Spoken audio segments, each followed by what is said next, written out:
Hello दोस्तों, कैसे हैं आप सब। दोस्तों, मेरा नाम नासिर है और मैं स्वागत करता हूं आप सबका अपने एनजीओ ऑफिशियल यूट्यूब चैनल में। दोस्तों, आज की इस वीडियो में मैं आप लोगों को आधार एग्जाम के मोस्ट इंपोर्टेंट क्वेश्चन बताने वाला हूं। दोस्तों, अगर आप लोग आधार ऑपरेटर या सुपरवाइजर एग्जाम देने जा रहे हो या आप लोग अपने एग्जाम की अच्छे से तैयारी करना चाहते हो जिससे कि आप लोग अपने एग्जाम में पास हो सको, तो दोस्तों ये वीडियो आप लोगों के लिए बहुत हेल्पफुल होने वाला है। क्योंकि दोस्तों, इस वीडियो में मैंने आप लोगों को 110 क्वेश्चन विद आंसर के कवर कराए हैं, जो कि आप लोगों के एग्जाम में आने वाले मोस्ट इंपोर्टेंट क्वेश्चन है। ये मान लीजिए कि ये क्वेश्चन काफी हद तक आप लोगों के एग्जाम में आने वाले क्वेश्चन होने वाले हैं, जिससे कि आप लोग अपने एग्जाम में अच्छे नंबर लाने वाले हो सकता है आप लोग अपना एग्जाम देने जाओ और आप पहली बार में ही पास हो जाओ। इस वीडियो को देखने के बाद ये सारे क्वेश्चन आप लोगों के लिए मोस्ट इंपोर्टेंट है, तो दोस्तों बहुत ध्यान से आप लोग इन क्वेश्चनों को समझिए। बाकी इस वीडियो के अलावा आप लोगों को कोई और वीडियो देखने की जरूरत नहीं पड़ेगी, क्योंकि दोस्तों ये वीडियो मैंने आप लोगों के लिए बहुत मेहनत से बनाई है। तो चलो वीडियो शुरू करते हैं। तो दोस्तों, जब आप लोग अपने एग्जाम को देने जाओगे एग्जाम सेंटर पर, तो आप लोगों के सामने जो डैशबोर्ड आने वाला है वो इसी प्रकार का होगा। तो दोस्तों, प्रश्न नंबर हमारे सामने 1 है और प्रश्न नंबर 1 में हमसे पूछा गया है, निम्नलिखित में से किसने आधार अधिनियम 2016 पारित करके यूआईडीआई की स्थापना की थी। तो आप लोगों के सामने कुछ ऑप्शन दिए हुए हैं, आप लोगों को इसमें से राइट आंसर को चूज करना होगा। तो दोस्तों, हमारे सामने पहला ऑप्शन दिया हुआ है राज्य सरकार ने, दूसरा ऑप्शन दिया हुआ है भारत सरकार ने, और तीसरा ऑप्शन दिया हुआ है हमारे सामने रजिस्ट्रार ने, और चौथा ऑप्शन है हमारे सामने नामांकन एजेंसी ने। तो आप लोगों को इसमें से राइट आंसर को चूज करना होगा। आप लोगों को बताना होगा कि जो आधार अधिनियम 2016 था उसको पारित करके यूआईडीआई की स्थापना किसने की थी। तो दोस्तों, हमारा इसमें राइट आंसर होने वाला है भारत सरकार ने। जो हमारा आधार अधिनियम 2016 था उसको पारित करके यूआईडीआई की स्थापना भारत सरकार ने की थी। तो इसका राइट आंसर है भारत सरकार। हम लोग अपने नेक्स्ट क्वेश्चन की ओर बढ़ेंगे। तो दोस्तों, नेक्स्ट क्वेश्चन को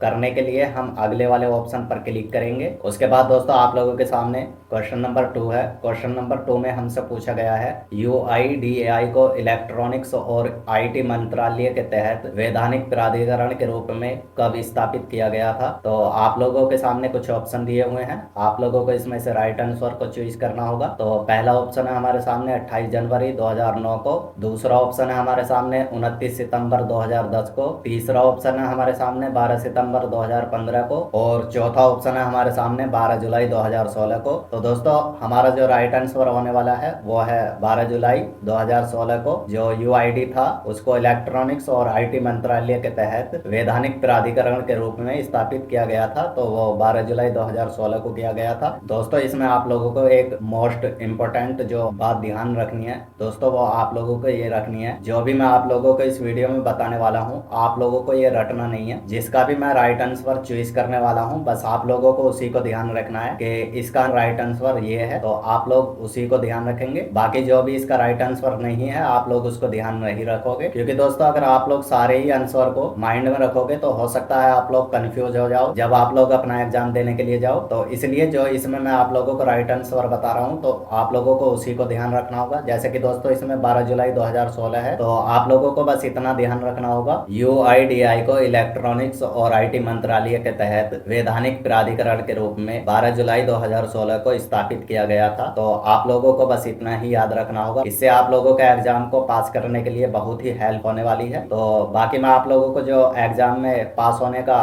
ट्रिक है वो भी आप लोगों को मैं इस वीडियो के अंदर बता दूंगा। आप लोग बस इस वीडियो को वॉच करिए। तो हम बढ़ते हैं अपने नेक्स्ट क्वेश्चन की ओर। नेक्स्ट क्वेश्चन की ओर बढ़ने के लिए हम अगले वाले ऑप्शन पर क्लिक करेंगे। उसके बाद दोस्तों आप लोगों से पूछा गया है प्रश्न नंबर 3, यूआईडी जारी करने के लिए कौन सी संस्था जिम्मेदार है। तो इसमें से आप लोगों को राइट आंसर को चूज करना होगा, यानी कि दोस्तों जो यूआईडी थी उसको जारी करने के लिए इसमें से कौन सी संस्था जिम्मेदार है, तो आप लोगों को इसमें से बताना होगा। जैसे कि दोस्तों हमारे सामने पहला ऑप्शन है निर्वाचक आयोग, और आप लोगों के सामने दूसरा ऑप्शन है योजना आयोग, आप लोगों के सामने तीसरा ऑप्शन है एनईआईटीवाई, और आप लोगों के सामने चौथा ऑप्शन है यूआईडीआई। तो इसमें से आप लोगों को राइट आंसर बताना होगा, यानी कि जो यूआईडी थी उसको जारी करने के लिए इसमें से कौन सा संगठन जिम्मेदार है या संस्था। तो दोस्तों इसमें हमारा राइट ऑप्शन होने वाला है चौथा, यानी कि यूआईडी जारी करने के लिए यूआईडीआई संस्था जिम्मेदार है। उसके बाद हम बढ़ते हैं अपने नेक्स्ट क्वेश्चन की ओर। प्रश्न नंबर 4 में आप लोगों से पूछा गया है यूआईडीआई क्यों बनाया गया था। आप लोगों के सामने कुछ ऑप्शन दिए हुए हैं, इसमें से आप लोगों को राइट आंसर को चूज करना होगा, यानी कि जो हमारा यूआईडीआई था उसको क्यों बनाया गया था। तो आप लोगों के सामने पहला ऑप्शन दिया हुआ है डुप्लीकेट और नकली पहचान को खत्म करने के लिए मजबूत तकनीक प्रदान करना। और दोस्तों जो आप लोगों के सामने दूसरा क्वेश्चन है वो है ऐसी पहचान प्रदान करना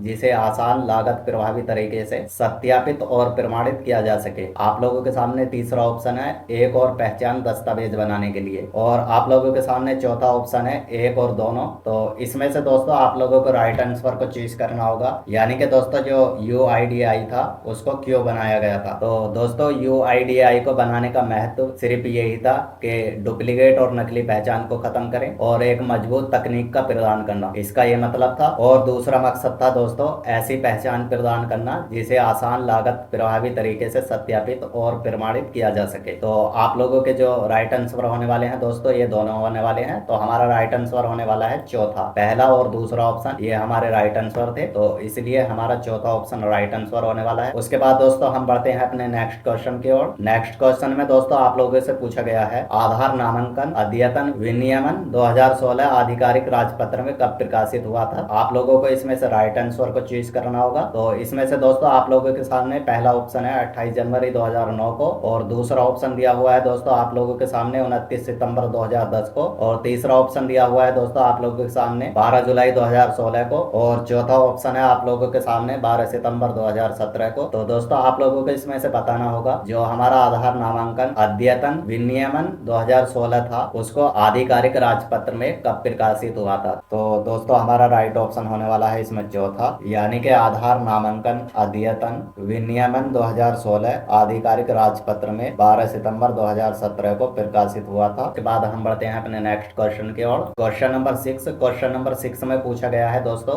निम्नलिखित में से कौन सा व्यक्ति या संस्था रजिस्ट्रार बनने के लिए पात्र है। तो आप लोगों के सामने कुछ ऑप्शन दिए हुए हैं। पहला ऑप्शन है दोस्तों कोई भी व्यक्ति, और दूसरा ऑप्शन है दोस्तों आप लोगों के सामने केंद्र सरकार के अधीन कोई भी इकाई, मंत्रालय या राज्य सरकार। उसके बाद दोस्तों आप लोगों के सामने तीसरा ऑप्शन है भारत का कोई भी नागरिक। उसके बाद दोस्तों आप लोगों के सामने चौथा ऑप्शन है कोई भी व्यक्ति जो व्यवसाय चलाने में सक्षम हो। तो इसमें से आप लोगों को राइट आंसर को चूज करना होगा, यानी कि दोस्तों कौन सा व्यक्ति या संस्था रजिस्ट्रार बनने के लिए पात्र है। तो हमारा राइट आंसर होने वाला है सेकंड, यानी कि दोस्तों जो केंद्र सरकार के अधीन कोई भी इकाई या मंत्रालय, राज्य सरकार रजिस्ट्रार बनने के लिए पात्र है। तो इसका राइट आंसर ये होने वाला है। उसके बाद हम बढ़ते हैं अपने नेक्स्ट क्वेश्चन की ओर। Question number 7। क्वेश्चन नंबर 7 में आप लोगों से पूछा गया है रजिस्ट्रार को निम्नलिखित में से क्या करने से बचना चाहिए या क्या नहीं करना चाहिए। तो दोस्तों आप लोगों के सामने कुछ ऑप्शन दिए हुए हैं। पहला ऑप्शन है क्षेत्र स्तरीय निष्पादन, निगरानी और लेखा परीक्षा के लिए जिम्मेदार होना चाहिए। दूसरा ऑप्शन है अपनी वेबसाइटों पर आधार नामांकन और अद्यतन के बारे में पर्याप्त जानकारी प्रदर्शित करें। तीसरा ऑप्शन है आप लोगों के सामने नामांकन के दौरान एकत्र की गई जानकारी का उपयोग आधार नामांकन अद्यतन के अलावा किसी अन्य उद्देश्य के लिए करें। चौथा ऑप्शन आप लोगों के सामने आवश्यकता पड़ने पर UIDAI को उसके कब्जे वाले परिसर तक उचित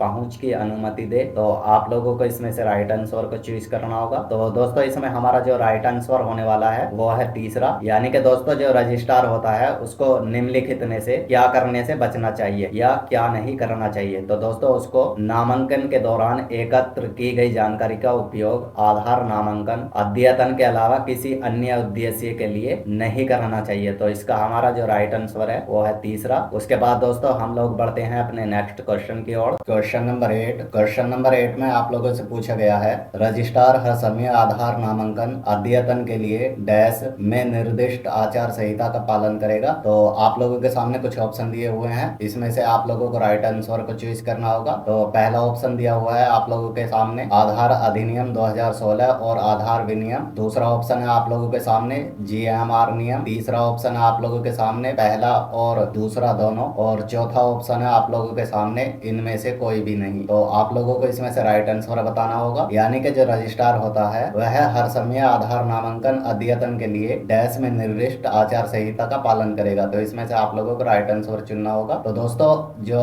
रजिस्ट्रार होता है वह हर समय आधार नामांकन अध्ययन के लिए आधार अधिनियम 2016 और आधार विनियम में निर्दिष्ट आचार संहिता का पालन करेगा। तो हमारा पहला ऑप्शन जो है वो राइट ऑप्शन है। उसके बाद बढ़ते हैं हम अपने नेक्स्ट क्वेश्चन की ओर। Question number 10। क्वेश्चन नंबर 10 में आप लोगों से पूछा गया है निम्नलिखित में से कौन एजेंसियों के अनुप्रयोगों का मूल्यांकन करने और पात्र एजेंसियों को नामांकन एजेंसियों EA के रूप में सूचीबद्ध करने के लिए जिम्मेदार है। तो आप लोगों के सामने कुछ ऑप्शन दिए हुए हैं, आप लोगों को इनमें से राइट आंसर को चूज करना होगा। पहला ऑप्शन है केंद्र मंत्रालय, दूसरा ऑप्शन है रजिस्ट्रार और UIDAI, तीसरा ऑप्शन है आप लोगों के सामने पहला दूसरा दोनों, और चौथा ऑप्शन है आप लोगों के सामने UIDAI। तो आप लोगों को इसमें से राइट आंसर बताना होगा। यानी कि दोस्तों कौन एजेंसियों के अनुप्रयोगों का मूल्यांकन करने और पात्र एजेंसियों को नामांकन एजेंसियों EA के रूप में सूचीबद्ध करने के लिए जिम्मेदार है। तो हमारा राइट आंसर होने वाला है दोस्तों सेकंड, रजिस्ट्रार और UIDAI, यानी कि जो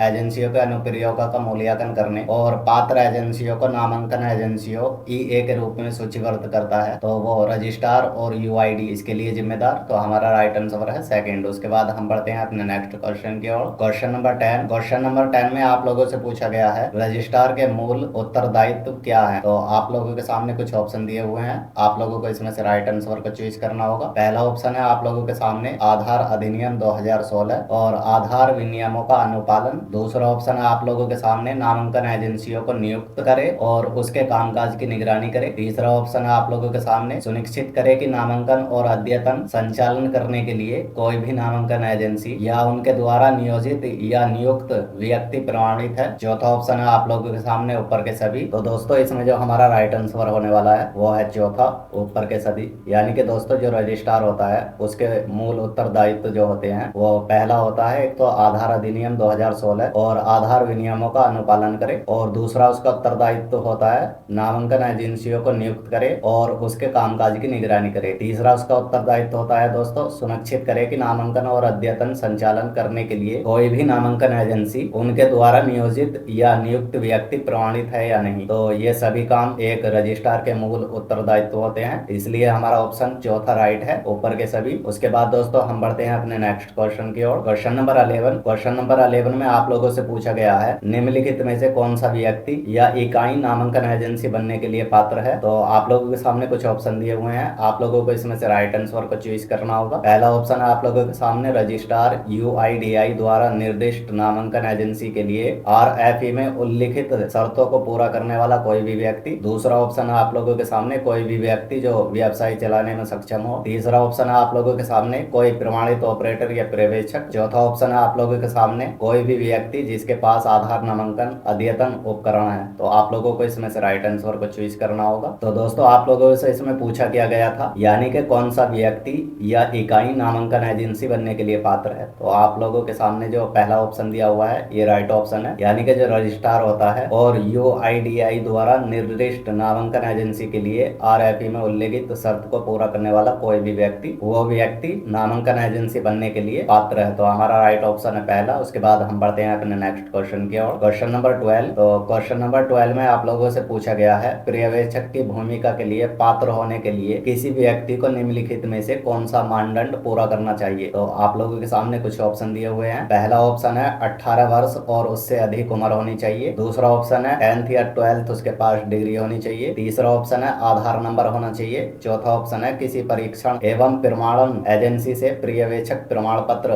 प्राप्त होना चाहिए, और पांचवा ऑप्शन है आप लोगों के सामने कंप्यूटर की बुनियाद बातों में प्रमाण पत्र प्राप्त होना चाहिए। तो दोस्तों आप लोगों को इसमें से राइट आंसर देना होगा। अब हमारे सामने कुछ ऑप्शन दिए हुए हैं नीचे, तो इसमें से पहला ऑप्शन दिया हुआ है मैं द्वितीय और तृतीय, यानी कि ये वाला ऑप्शन सही है। दूसरा ऑप्शन दिया हुआ है मैं तृतीय और चतुर्थ, तीसरा ऑप्शन आप लोगों के सामने दिया हुआ है पहला दूसरा तीसरा और चौथा, और चौथा ऑप्शन आप लोगों के सामने दिया हुआ है दिए गए सभी विकल्प। तो आप लोगों को इसमें से राइट आंसर बताना होगा। तो दोस्तों हमारा जो राइट आंसर होने वाला है वो पहला दूसरा तीसरा और चौथा राइट आंसर है। यानी कि दोस्तों एक पर्यवेक्षक की भूमिका के लिए पात्र होने के लिए किसी भी व्यक्ति को 18 वर्ष और उससे अधिक उम्र होनी चाहिए, दूसरा उसके पास 10th 12th की डिग्री होनी चाहिए, तीसरा आधार नंबर होना चाहिए, चौथा किसी परीक्षण एवं प्रमाणन एजेंसी से पर्यवेक्षक प्रमाण पत्र प्राप्त होना चाहिए, तो पांचवा जो है कंप्यूटर की बुनियाद बातों में प्रमाण पत्र प्राप्त होना चाहिए। ये कोई जरूरी नहीं है, तो इसलिए हमारे ये चार ऑप्शन सही है। तो इसमें से हमारा तीसरा ऑप्शन राइट आंसर है। उसके बाद हम बढ़ते हैं अपने नेक्स्ट क्वेश्चन की ओर। क्वेश्चन नंबर 13, तो इसमें आप लोगों से पूछा गया है EA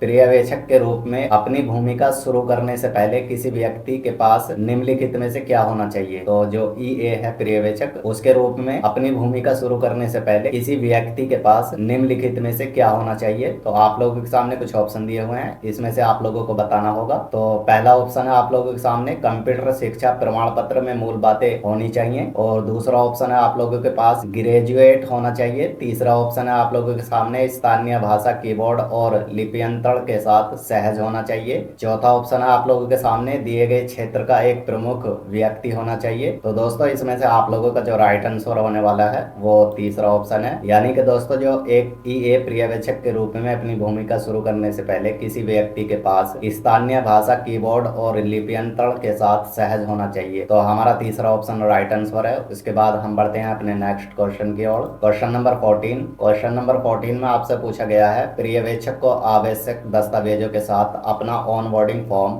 नामांकन एजेंसियों को जमा कराना होगा जो सत्यापन के लिए संबंधित डैश को फॉर्म जमा करता है। तो आप लोगों के सामने कुछ ऑप्शन दिए हुए हैं, इसमें से आप लोगों को बताना होगा कि संबंधित किसको फॉर्म जमा करता है। यानी कि प्राधिकरण के क्षेत्रीय कार्यालय को जमा करता है, सत्यापन अधिकारी को, एक और पर्यवेक्षक को, या रजिस्ट्रार कार्यालय को। तो आप लोगों को इसमें से राइट आंसर को चूज करना होगा। तो दोस्तों इसका जो हमारा राइट आंसर होने वाला है वो पहला ऑप्शन है, यानी कि पर्यवेक्षक को आवश्यक दस्तावेजों के साथ अपना ऑनबोर्डिंग फॉर्म नामांकन एजेंसियों को जमा करना होगा जो सत्यापन के लिए संबंधित प्राधिकरण के क्षेत्रीय कार्यालय को फॉर्म जमा करता है। तो हमारा ये पहला ऑप्शन सही है। उसके बाद हम बढ़ते हैं अपने नेक्स्ट क्वेश्चन की ओर। Question number 15। क्वेश्चन नंबर 15 में आप लोगों से पूछा गया है ऑपरेटर पर्यवेक्षक ऑनबोर्डिंग के दौरान निम्नलिखित में से किसे नामांकित उपयोगकर्ता माना जाता है। तो आप लोगों के सामने कुछ ऑप्शन दिए हुए हैं, यानी कि दोस्तों जो ऑनबोर्डिंग के दौरान निम्नलिखित में से किसे नामांकित उपयोगकर्ता माना जाता है। तो पहला ऑप्शन है आप लोगों के सामने एक उपयोगकर्ता जो अन्य निवासियों का परिचय कराता हो, जो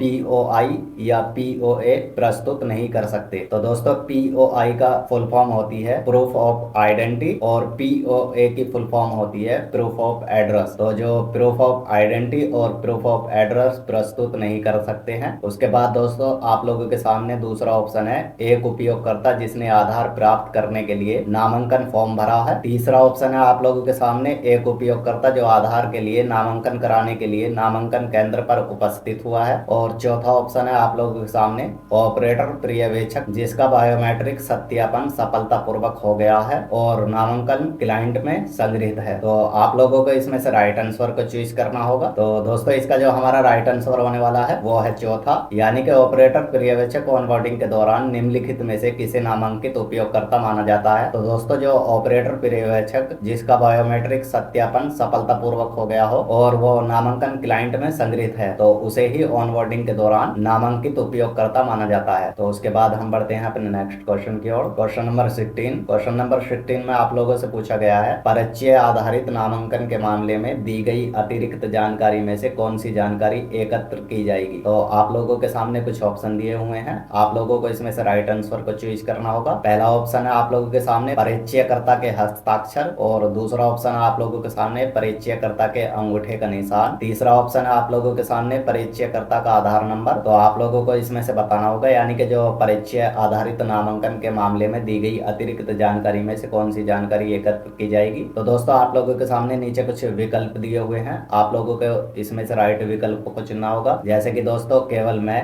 यानी कि परिचयकर्ता के हस्ताक्षर, और दूसरा केवल द्वितीय यानी परिचयकर्ता के अंगूठे का निशान, और तीसरा है दूसरा और तीसरा यानी परिचयकर्ता के अंगूठे का निशान और परिचयकर्ता का आधार नंबर, और चौथा है आप लोगों के सामने दिए गए सभी विकल्प। तो दोस्तों हमारा जो राइट आंसर होने वाला है वो है दिए गए सभी विकल्प, यानी कि जो परिचय आधारित नामांकन के मामले में दी गई अतिरिक्त जानकारी में से परिचयकर्ता के हस्ताक्षर की भी जानकारी एकत्र की जाएगी, परिचयकर्ता के अंगूठे के निशान की भी जानकारी एकत्र की जाएगी और परिचयकर्ता का आधार नंबर भी एकत्र किया जाएगा। तो हमारा ये दिए गए सभी विकल्प राइट ऑप्शन है। उसके बाद दोस्तों हम बढ़ते हैं अपने नेक्स्ट क्वेश्चन की ओर। Question number 17। क्वेश्चन नंबर 17 में आप लोगों से पूछा गया है नामांकन केंद्र के प्रबंधन के भाग के रूप में एक पर्यवेक्षक को निम्नलिखित में से क्या करना चाहिए। तो आप लोगों के सामने कुछ ऑप्शन दिए हुए हैं। पहला ऑप्शन है आधार ग्राहक पर प्रत्येक नामांकन पर हस्ताक्षर करे। दूसरा ऑप्शन है आप लोगों के सामने यह सुनिश्चित करने के लिए कि नए निवासियों ने कभी नामांकन नहीं किया है आधार सुविधा ढूंढे का उपयोग करे। तीसरा ऑप्शन है आप लोगों के सामने सुनिश्चित करे कि ऑपरेटर प्रत्येक आधार नामांकन अद्यतन के बाद अपनी बायोमेट्रिक पुष्टि प्रदान करता है। और चौथा ऑप्शन है आप लोगों के सामने दिए गए सभी विकल्प। तो आप लोगों को इसमें से बताना होगा जो नामांकन केंद्र के प्रबंधन के भाग के रूप में एक पर्यवेक्षक को निम्नलिखित में से क्या करना चाहिए। तो दोस्तों हमारा जो राइट आंसर होने वाला है वो है दिए गए सभी विकल्प। यानी कि दोस्तों नामांकन केंद्र के प्रबंधन के भाग के रूप में एक पर्यवेक्षक को आधार ग्राहक पर प्रत्येक नामांकन पर हस्ताक्षर करे, यानी कि उसने ग्राहक के जो भी आधार कार्ड बनाए हैं उनके नामांकन पर अपने हस्ताक्षर करे। उसके बाद दोस्तों यह सुनिश्चित करने के लिए कि नए निवासियों ने कभी नामांकन नहीं किया है, यानी कि जो निवासी आधार कार्ड केंद्र पर आधार कार्ड बनवाने के लिए गया है तो यह भी सुनिश्चित करे कि उसने कभी पहले आधार कार्ड के लिए नामांकन तो नहीं किया है। उसके लिए दोस्तों उसे क्या करना होगा, उसे आधार सुविधा ढूंढे का उपयोग करना होगा। उसके बाद दोस्तों हमारा तीसरा ऑप्शन है सुनिश्चित करे कि ऑपरेटर प्रत्येक आधार नामांकन अद्यतन के बाद अपनी बायोमेट्रिक पुष्टि प्रदान करता है, तो उसको यह भी सुनिश्चित करना होगा। यानी कि जब वो किसी भी कस्टमर का आधार नामांकन कंप्लीट कर लेता है तो उसके बाद उसे बायोमेट्रिक पुष्टि का प्रदान भी करना होगा। तो हमारे दिए गए सभी विकल्प राइट ऑप्शन है। उसके बाद दोस्तों हम बढ़ते हैं अपने नेक्स्ट क्वेश्चन की ओर। Question number 18। क्वेश्चन नंबर 18 में आप लोगों से पूछा गया है पर्यवेक्षक यह सुनिश्चित करता है कि नामांकन स्टेशन प्रत्येक डैश में कम से कम एक बार सिंक हो जाए। तो आप लोगों के सामने कुछ ऑप्शन दिए हुए हैं, आप लोगों को यह बताना होगा कि कितने दिनों में प्रत्येक स्टेशन कम से कम एक बार सिंक हो जाए। तो पहला ऑप्शन है आप लोगों के सामने 10 दिन में, दूसरा ऑप्शन है आप लोगों के सामने 15 दिन में, तीसरा ऑप्शन है आप लोगों के सामने 20 दिन में, चौथा ऑप्शन है आप लोगों के सामने महीने में। तो आप लोग इसमें से राइट आंसर को चूज करोगे। तो दोस्तों हमारा जो राइट आंसर होने वाला है वो है 10 दिन में, यानी कि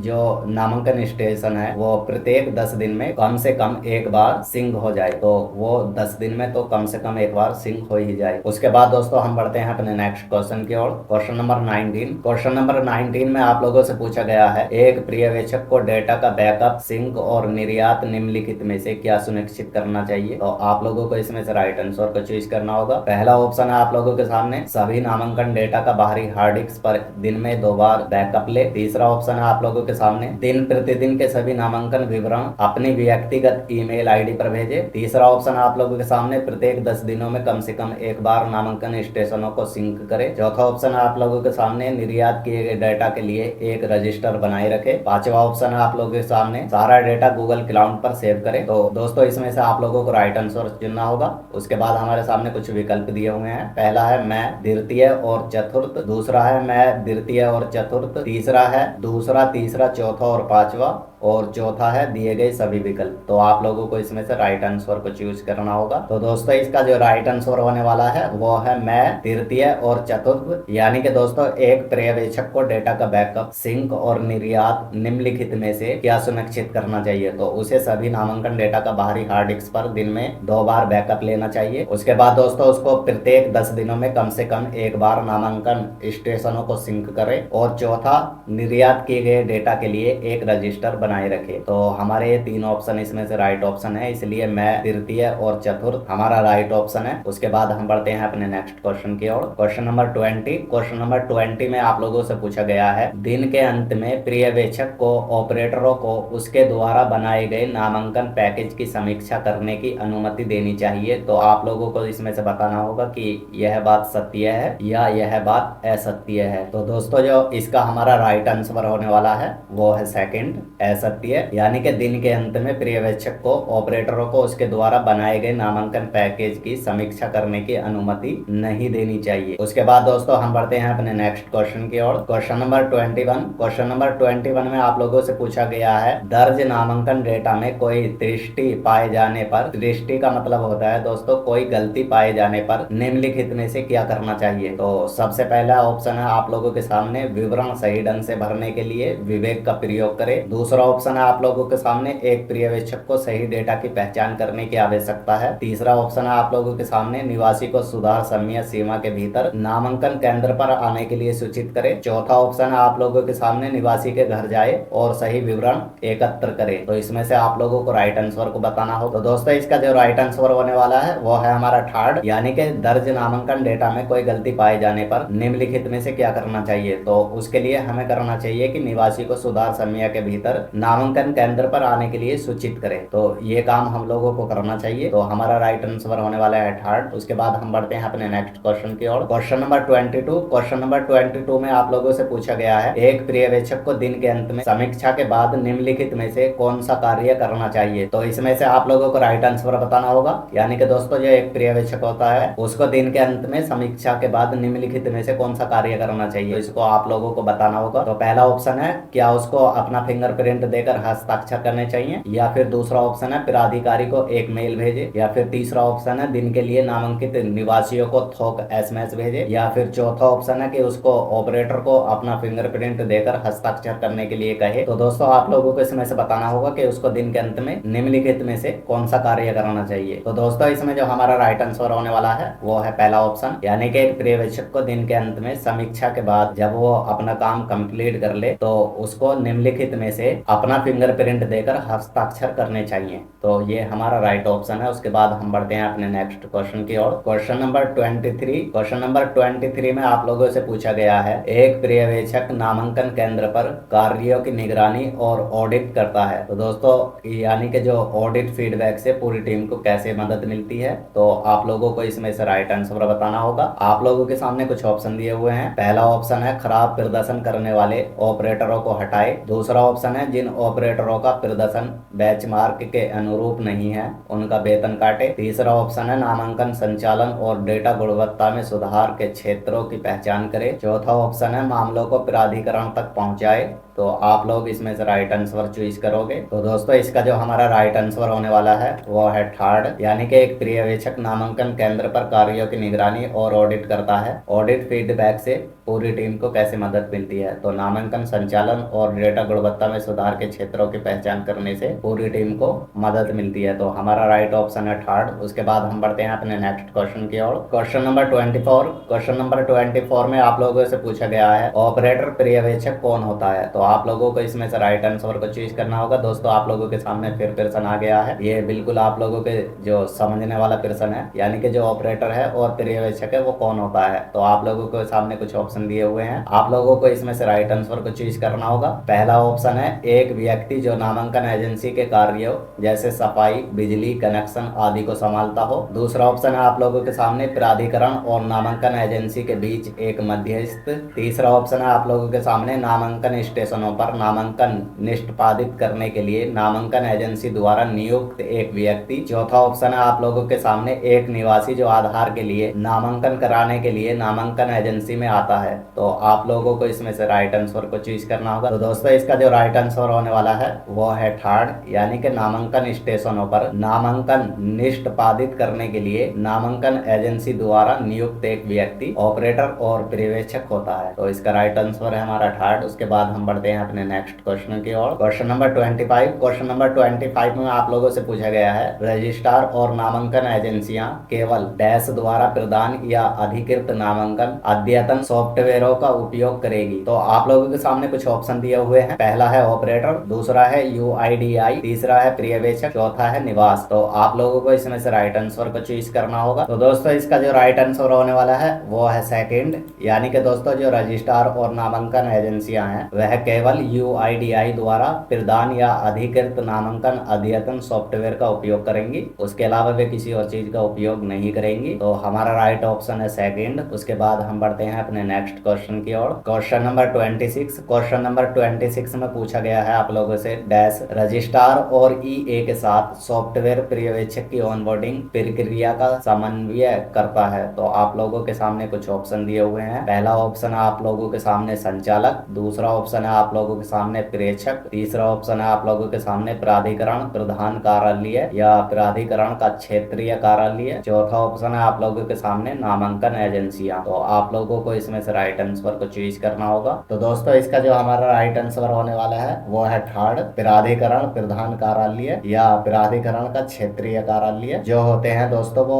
रजिस्ट्रार और EA के साथ ऑपरेटर पर्यवेक्षक की ऑनबोर्डिंग प्रक्रिया का समन्वय करता है। तो हमारा राइट आंसर है थर्ड। उसके बाद हम बढ़ते हैं अपने नेक्स्ट क्वेश्चन की ओर। Question number 27। क्वेश्चन नंबर 27 में आप लोगों से पूछा गया है, नामांकन डिवाइस के निर्देशांक को कैप्चर करने के लिए डैश को हर समय उपलब्ध होना आवश्यक है। तो आप लोगों के सामने कुछ ऑप्शन दिए हुए हैं, आप लोगों को इसमें से राइट आंसर को चूज करना होगा। पहला ऑप्शन है आप लोगों के सामने टेलीविजन को, दूसरा ऑप्शन है आप लोगों के सामने जीपीएस डिवाइस को, और तीसरा ऑप्शन है आप लोगों के सामने एफएम रेडियो को। तो दोस्तों आप लोगों को इसमें से बताना होगा, यानी कि निर्देशांक को कैप्चर करने के लिए हर समय किस चीज का उपलब्ध होना जरूरी है। तो दोस्तों हमारा सेकंड ऑप्शन राइट आंसर है, यानी कि दोस्तों नामांकन डिवाइस के निर्देशांक को कैप्चर करने के लिए जीपीएस डिवाइस को हर समय उपलब्ध होना आवश्यक है। तो आप लोगों का राइट आंसर है जीपीएस डिवाइस। उसके बाद हम बढ़ते हैं अपने नेक्स्ट क्वेश्चन की ओर। Question number 28। क्वेश्चन नंबर 28 में आप लोगों से पूछा गया है, डैश नामांकन केंद्र योजना के अनुमोदन की निगरानी करता है और जहां आवश्यक हो वहां हस्तक्षेप भी कर सकता है। तो आप लोगों को इसमें से राइट आंसर को चूज करना होगा। पहला ऑप्शन है आप लोगों के सामने रजिस्ट्रार, दूसरा ऑप्शन है आप लोगों के सामने प्राधिकरण प्रधान कार्यालय या प्राधिकरण का क्षेत्रीय कार्यालय, तीसरा ऑप्शन है आप लोगों के सामने देखने वाला, चौथा ऑप्शन है आप लोगों के सामने ऑपरेटर। तो आप लोगों को इसमें से राइट आंसर को चूज करना होगा। तो दोस्तों इसका जो राइट आंसर होने वाला है वो है हमारा सेकंड, यानी कि प्राधिकरण प्रधान कार्यालय या प्राधिकरण का क्षेत्रीय कार्यालय नामांकन केंद्र योजना के अनुमोदन की निगरानी करता है और जहां आवश्यक हो वहां हस्तक्षेप भी कर सकता है। तो आप लोगों का राइट आंसर है दूसरा। उसके बाद हम बढ़ते हैं अपने नेक्स्ट क्वेश्चन की ओर। क्वेश्चन नंबर 29 में आप लोगों से पूछा गया है, डैश नामांकन स्टेशन परिनियोजन योजनाओं की घोषणा करता है, अर्थात किसी भी नामांकन केंद्र को खोलने से पहले केंद्र कब और कहां स्थापित किया जाए। तो आप लोगों के सामने कुछ ऑप्शन दिए हुए हैं। पहला है क्या रजिस्ट्रार, दूसरा ऑप्शन है आप लोगों के सामने प्राधिकरण का क्षेत्रीय कार्यालय, तीसरा ऑप्शन है आप लोगों के सामने नामांकन एजेंसी, चौथा ऑप्शन है आप लोगों के सामने देखने वाला। तो आप लोगों को इसमें से राइट आंसर को चूज करना होगा। तो दोस्तों इसमें जो आप लोगों का राइट आंसर होने वाला है वो है थर्ड, यानी कि जो नामांकन एजेंसी होती है वो नामांकन स्टेशन परिनियोजन योजनाओं की घोषणा करता है, अर्थात किसी भी नामांकन केंद्र को खोलने से पहले केंद्र कब और कहां स्थापित किए जाएंगे यह नामांकन एजेंसी सुनिश्चित करता है। उसके बाद दोस्तों हम बढ़ते हैं अपने नेक्स्ट क्वेश्चन की ओर। Question number 30। क्वेश्चन नंबर 30 में आप लोगों से पूछा गया है, आधार बनाने के लिए प्रतीक्षा समय क्या है। तो आप लोगों को इसमें से राइट आंसर को चूज करना होगा। पहला ऑप्शन है आप लोगों के सामने 1 से 2 सप्ताह, दूसरा ऑप्शन है आप लोगों के सामने 7 दिनों के भीतर, तीसरा ऑप्शन है आप लोगों के सामने 90 दिनों तक, और चौथा ऑप्शन है आप लोगों के सामने 6 महीने। तो आप लोग इसमें से बताएंगे कि आधार बनाने के लिए प्रतीक्षा समय क्या है। आधार बनाने के लिए प्रतीक्षा समय है वह 90 दिनों तक है, यानी कि आप लोगों को 90 दिनों तक प्रतीक्षा करनी पड़ेगी। उसके बाद दोस्तों हम बढ़ते हैं अपने नेक्स्ट क्वेश्चन की ओर। Question number 31। क्वेश्चन नंबर 31 में आप लोगों से पूछा गया है, आधार नामांकन के विभिन्न प्रकार क्या हैं। तो आप लोगों के सामने कुछ ऑप्शन दिए हुए हैं, आप लोगों को इसमें से राइट आंसर को चूज करना होगा। पहला ऑप्शन आप लोगों के सामने दस्तावेज आधारित नामांकन, दूसरा ऑप्शन है आप लोगों के सामने दस्तावेज आधारित परिचयकर्ता आधारित परिवार के मुखिया आधारित और बाल नामांकन, तीसरा ऑप्शन है आप लोगों के सामने शारीरिक नामांकन, चौथा ऑप्शन है आप लोगों के सामने ऑनलाइन नामांकन। तो आप लोगों को इसमें से बताना होगा कि जो आधार नामांकन के विभिन्न प्रकार हैं वह क्या है। तो दोस्तों इसमें जो हमारा राइट ऑप्शन होने वाला है वो है दूसरा, यानी कि आधार नामांकन के विभिन्न प्रकार दस्तावेज आधारित परिचयकर्ता आधारित परिवार के मुखिया आधारित, ये हमारे आधार नामांकन के विभिन्न प्रकार हैं, इसलिए हमारा दूसरा ऑप्शन राइट ऑप्शन है। उसके बाद दोस्तों हम बढ़ते हैं अपने नेक्स्ट क्वेश्चन की ओर। Question number 32। क्वेश्चन नंबर 32 में आप लोगों से पूछा गया है, आधार नामांकन के लिए निवासी को कौन सा फॉर्म भरना होगा। तो आप लोगों को इसमें से राइट आंसर को चूज करना होगा। पहला ऑप्शन है आप लोगों के सामने आधार नामांकन सुधार फॉर्म, दूसरा ऑप्शन है आप लोगों के सामने मैट्रिकुलेशन फॉर्म, तीसरा ऑप्शन है आप लोगों के सामने पंजीकरण फॉर्म, चौथा ऑप्शन है आप लोगों के सामने आवेदन फॉर्म। तो आप लोगों को इसमें से राइट आंसर को चूज करना होगा, यानी कि दोस्तों आधार नामांकन के लिए निवासी को कौन सा फॉर्म भरना होगा। तो इसका जो राइट आंसर होने वाला है दोस्तों हमारा पहला ऑप्शन है, यानी कि आधार नामांकन सुधार फॉर्म भरना होगा। उसके बाद हम बढ़ते हैं अपने नेक्स्ट क्वेश्चन की ओर। Question number 33। इसमें आप लोगों से पूछा गया है, एकाधिक नामांकन के मामले में एकाधिक आधार संख्या उत्पन्न होती है। तो आप लोगों को इसमें से बताना होगा यह बात सत्य है या असत्य है। तो दोस्तों इसका जो राइट आंसर होने वाला है वो है असत्य, यानी कि दोस्तों एकाधिक नामांकन के मामले में एकाधिक आधार संख्या उत्पन्न नहीं होती है। तो दोस्तों इसका मतलब जो है वो यह है कि आप लोग अपना आधार कार्ड बनवाने के लिए गए और आप लोगों ने नामांकन केंद्र पर अपना आधार कार्ड अप्लाई करवा दिया, तो उसमें आप लोगों को एकाधिक नामांकन नंबर वो मिल जाएगा, बट आप लोगों को आधार संख्या नहीं मिलेगी। तो इसका राइट आंसर है असत्य है, यह बात गलत है। उसके बाद हम बढ़ते हैं अपने नेक्स्ट क्वेश्चन की ओर। क्वेश्चन नंबर 34, इसमें आप लोगों से पूछा गया है आधार नंबर एक दिन में जनरेट हो जाएगा। तो आप लोगों को इसमें से राइट आंसर को चूज करना होगा। पहला ऑप्शन है सत्य है और दूसरा ऑप्शन है असत्य है। तो दोस्तों हम इसका राइट आंसर चुनेंगे असत्य है, क्योंकि दोस्तों आधार नंबर एक दिन में जनरेट नहीं होता, इसलिए यह बात असत्य है। उसके बाद हम बढ़ते हैं अपने नेक्स्ट क्वेश्चन की ओर। क्वेश्चन नंबर 35, क्वेश्चन नंबर 35 में आप लोगों से पूछा गया है आधार नामांकन के बाद निवासी को प्रदान की जाने वाली पावती पर्ची में डैश होता है। तो आप लोगों को इसमें से बताना होगा, यानी कि जो आधार नामांकन के बाद निवासी को जो पर्ची दी जाती है उसमें क्या प्रदान होता है, तो आप लोगों को इसमें से बताना होगा। तो पहला ऑप्शन है आप लोगों के सामने EID नामांकन ID नंबर, या आधार नंबर, या नामांकन संचालक का फोटो, या पते के प्रमाण और पहचान के प्रमाण की फोटो। तो दोस्तों इसका जो राइट आंसर होने वाला है वो है EID नामांकन ID। तो इसका हमारा पहला ऑप्शन सही है,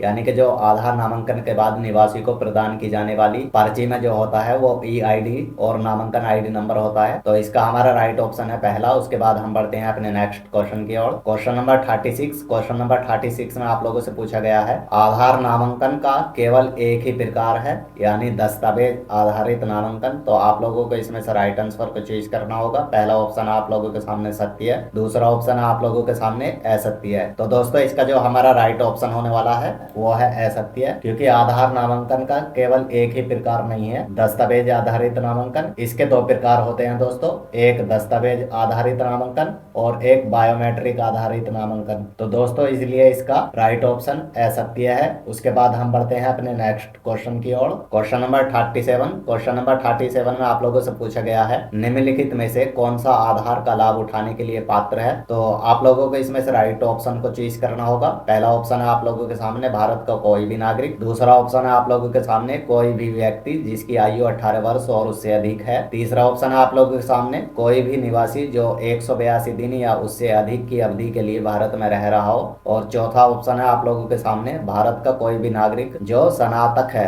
तो आप लोगों को इसमें से राइट ऑप्शन को चूज करना होगा। तो दोस्तों इसका जो हमारा राइट आंसर होने वाला है वो है थर्ड, क्योंकि दोस्तों कोई भी निवासी जो 182 दिन या उससे अधिक की अवधि के लिए भारत में रह रहा हो वो आधार का लाभ उठाने के लिए पात्र है। तो इसका हमारा राइट ऑप्शन थर्ड है। उसके बाद हम बढ़ते हैं अपने नेक्स्ट क्वेश्चन की ओर। क्वेश्चन नंबर 38, क्वेश्चन नंबर 38 में आप लोगों से पूछा गया है कोई भी निवासी जो 182 दिनों या उससे अधिक की अवधि के लिए भारत में रहता है जिसके पास आवश्यक दस्तावेज हैं वह आधार नामांकन करने के लिए पात्र है। तो आप लोगों के सामने दो ऑप्शन दिए हुए हैं। पहला ऑप्शन आप लोगों के सामने सत्य है, दूसरा ऑप्शन आप लोगों के सामने असत्य है। तो दोस्तों हमारा इसका राइट ऑप्शन होने वाला है सत्य है, यानी कि कोई भी निवासी जो 182 दिनों या उससे अधिक की अवधि के लिए भारत में रहता है जिसके पास आवश्यक दस्तावेज है वह आधार नामांकन कराने के लिए पात्र है। तो यह बात सत्य है। उसके बाद हम बढ़ते हैं दोस्तों अपने नेक्स्ट क्वेश्चन की ओर। क्वेश्चन नंबर 39, क्वेश्चन नंबर 39 में आप लोगों से पूछा गया है भारत का कोई भी नागरिक यहाँ तक कि जो पिछले 1 साल से विदेश में रह रहा हो आधार के लिए पात्र है। तो आप लोगों को इसमें से राइट आंसर को चूज करना होगा। तो हमारा जो राइट आंसर होने वाला है दोस्तों वो है सत्य है, यानी कि भारत का कोई भी नागरिक यहाँ तक कि जो पिछले 1 साल से विदेश में रह रहा हो वह आधार के लिए पात्र है। तो दोस्तों यह बात सत्य है, आधार कार्ड के लिए पात्र है। तो इसका राइट आंसर है सत्य है। उसके बाद हम बढ़ते हैं अपने नेक्स्ट क्वेश्चन की ओर। क्वेश्चन नंबर 40 में आप लोगों से पूछा गया है निवासी की जन्म तिथि रिकॉर्ड करें जिसमें संबंधित क्षेत्र में दिन, महीना और डैश दर्शाया गया हो। तो आप लोगों को इसमें से राइट ऑप्शन को चूज करना होगा। पहला ऑप्शन है आप लोगों के सामने प्रारंभिक, दूसरा ऑप्शन है उपनाम, तीसरा ऑप्शन है वर्ष, चौथा ऑप्शन है नाम। तो दोस्तों इसका जो राइट आंसर होने वाला है वो है थर्ड, वर्ष, यानी कि निवासी की जन्म तिथि रिकॉर्ड करे जिसमें संबंधित क्षेत्र में दिन, महीना और वर्ष दर्शाया गया हो। उसके बाद हम बढ़ते हैं अपने नेक्स्ट क्वेश्चन की ओर। क्वेश्चन नंबर 41, क्वेश्चन नंबर 41 में आप लोगों से पूछा गया है यदि नामांकित व्यक्ति द्वारा प्रस्तुत किए गए दो दस्तावेजी प्रमाणों में एक ही नाम में विभिन्नता है तो नामांकित व्यक्ति द्वारा डैश दर्ज किया जाना चाहिए। तो आप लोगों के सामने कुछ ऑप्शन दिए हुए हैं, आप लोगों को इसमें से राइट आंसर को चूज करना होगा। पहला ऑप्शन है आप लोगों के सामने उपनाम, दूसरा ऑप्शन है आप लोगों के सामने पिता का नाम, तीसरा ऑप्शन है आप लोगों के सामने पूरा नाम, चौथा ऑप्शन है आप लोगों के सामने पसंदीदा नाम। तो आप लोगों को इसमें से राइट आंसर को चूज करना होगा। तो दोस्तों इसमें हमारा राइट आंसर है पूरा नाम, यानी कि यदि नामांकित व्यक्ति द्वारा प्रस्तुत किए गए दो दस्तावेजी प्रमाणों में एक ही नाम में विभिन्नता है तो नामांकित व्यक्ति का पूरा नाम दर्ज किया जाना चाहिए। तो हमारा राइट आंसर है थर्ड। उसके बाद हम बढ़ते हैं अपने नेक्स्ट क्वेश्चन की ओर। Question number 42। क्वेश्चन नंबर 42 में आप लोगों से पूछा गया है डैश को नामांकन एजेंसी द्वारा पुरुष, महिला या ट्रांसजेंडर को रिकॉर्ड करके दिए गए बॉक्स में नामांकित व्यक्ति द्वारा घोषित किया जाना चाहिए। तो आप लोगों के सामने कुछ ऑप्शन दिए हुए हैं, आप लोगों को इसमें से राइट आंसर को चूज करना होगा। पहला है जन्म की तारीख, दूसरा है लिंग, तीसरा है आवासीय पता और चौथा है फिंगरप्रिंट। तो आप लोगों को इसमें से राइट आंसर को चूज करना होगा। तो दोस्तों इसमें आप लोगों का जो राइट आंसर होने वाला है वो है दूसरा लिंग, यानी कि लिंग को नामांकन एजेंसी द्वारा पुरुष, महिला या ट्रांसजेंडर को रिकॉर्ड करके दिए गए बॉक्स में नामांकित व्यक्ति द्वारा घोषित किया जाना चाहिए। तो दोस्तों हमारा जो राइट ऑप्शन है वो है लिंग। उसके बाद हम बढ़ते हैं अपने नेक्स्ट क्वेश्चन की ओर। Question number 43। क्वेश्चन नंबर 43 में आप लोगों से पूछा गया है ग्रामीण क्षेत्रों के लिए आवासीय पता दर्ज करते समय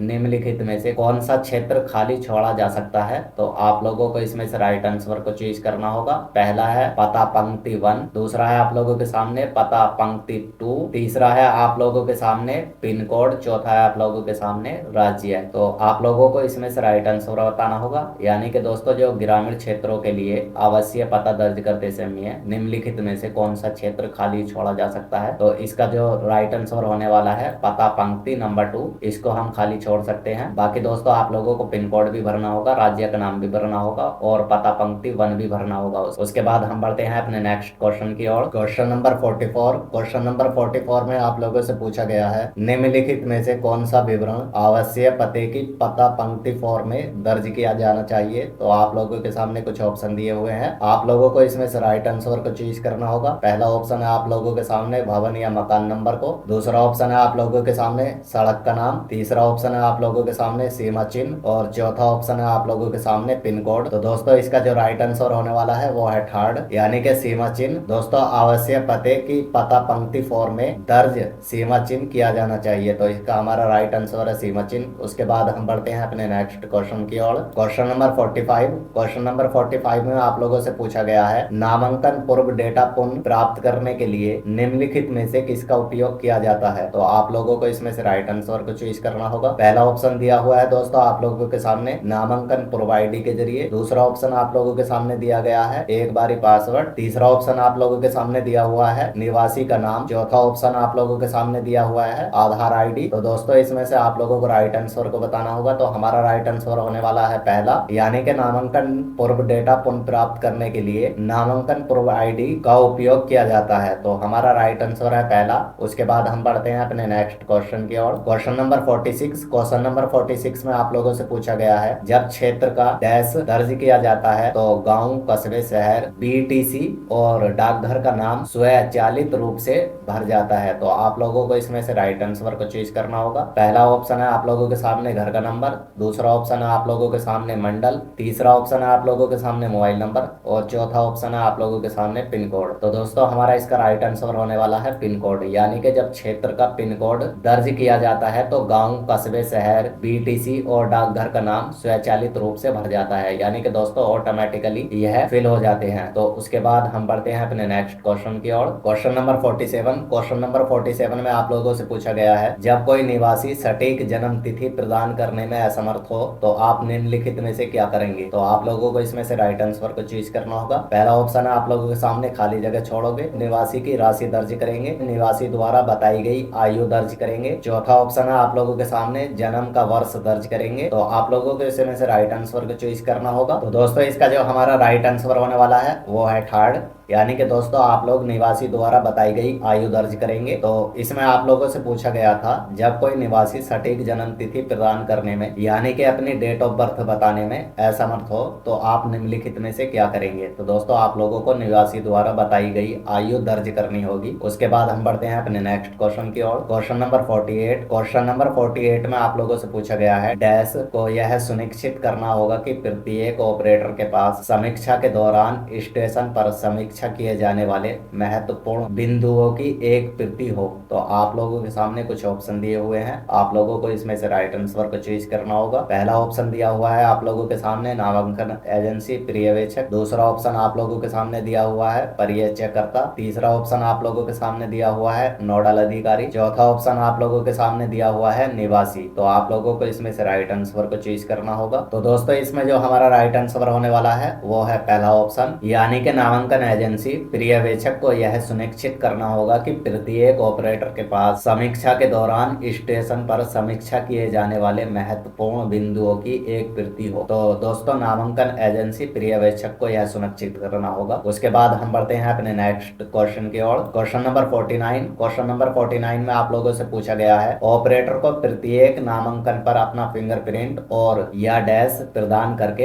हस्ताक्षर करना होगा। तो आप लोगों को इसमें से राइट आंसर को चूज करना होगा। पहला ऑप्शन है आप लोगों के सामने मोबाइल नंबर। दूसरा ऑप्शन है आप लोगों के सामने हस्ताक्षर। तीसरा ऑप्शन है आप लोगों के सामने आंख की पुतली। चौथा ऑप्शन है आप लोगों के सामने मूल POI दस्तावेज। तो आप लोगों को इसमें से राइट आंसर को चूज करना होगा। तो दोस्तों इसका जो राइट आंसर होने वाला है वो है थर्ड, आपकी पुतली। यानी कि ऑपरेटर को प्रत्येक नामांकन पर अपना फिंगरप्रिंट और या आंख की पुतली प्रदान करके हस्ताक्षर करना होगा। तो हमारा राइट आंसर है आंख की पुतली। उसके बाद हम बढ़ते हैं अपने नेक्स्ट क्वेश्चन की ओर। Question number 50। क्वेश्चन नंबर 50 में आप लोगों से पूछा गया है, परिचयकर्ता आधारित सत्यापन के मामले में निम्नलिखित में से कौन सा क्षेत्र सक्रिय होगा। तो आप लोगों को इसमें से राइट आंसर को चूज करना होगा। पहला ऑप्शन है आप लोगों के सामने बायोमेट्रिक। दूसरा ऑप्शन है आप लोगों के सामने परिचयकर्ता या HOF। तीसरा ऑप्शन है आप लोगों के सामने पता। चौथा ऑप्शन है आप लोगों के सामने POI यानी कि दोस्तों प्रूफ ऑफ आइडेंटिटी। दोस्तों HOF की फुल फॉर्म होती है हेड ऑफ फैमिली। तो यानी कि परिचयकर्ता या हेड ऑफ फैमिली। तो आप लोगों को इसमें से राइट आंसर को चूज करना होगा। तो दोस्तों इसका जो हमारा राइट आंसर होने वाला है वो है दूसरा ऑप्शन, यानी कि परिचयकर्ता आधारित सत्यापन के मामले में निम्नलिखित में से कौन सा क्षेत्र सक्रिय होगा। तो दोस्तों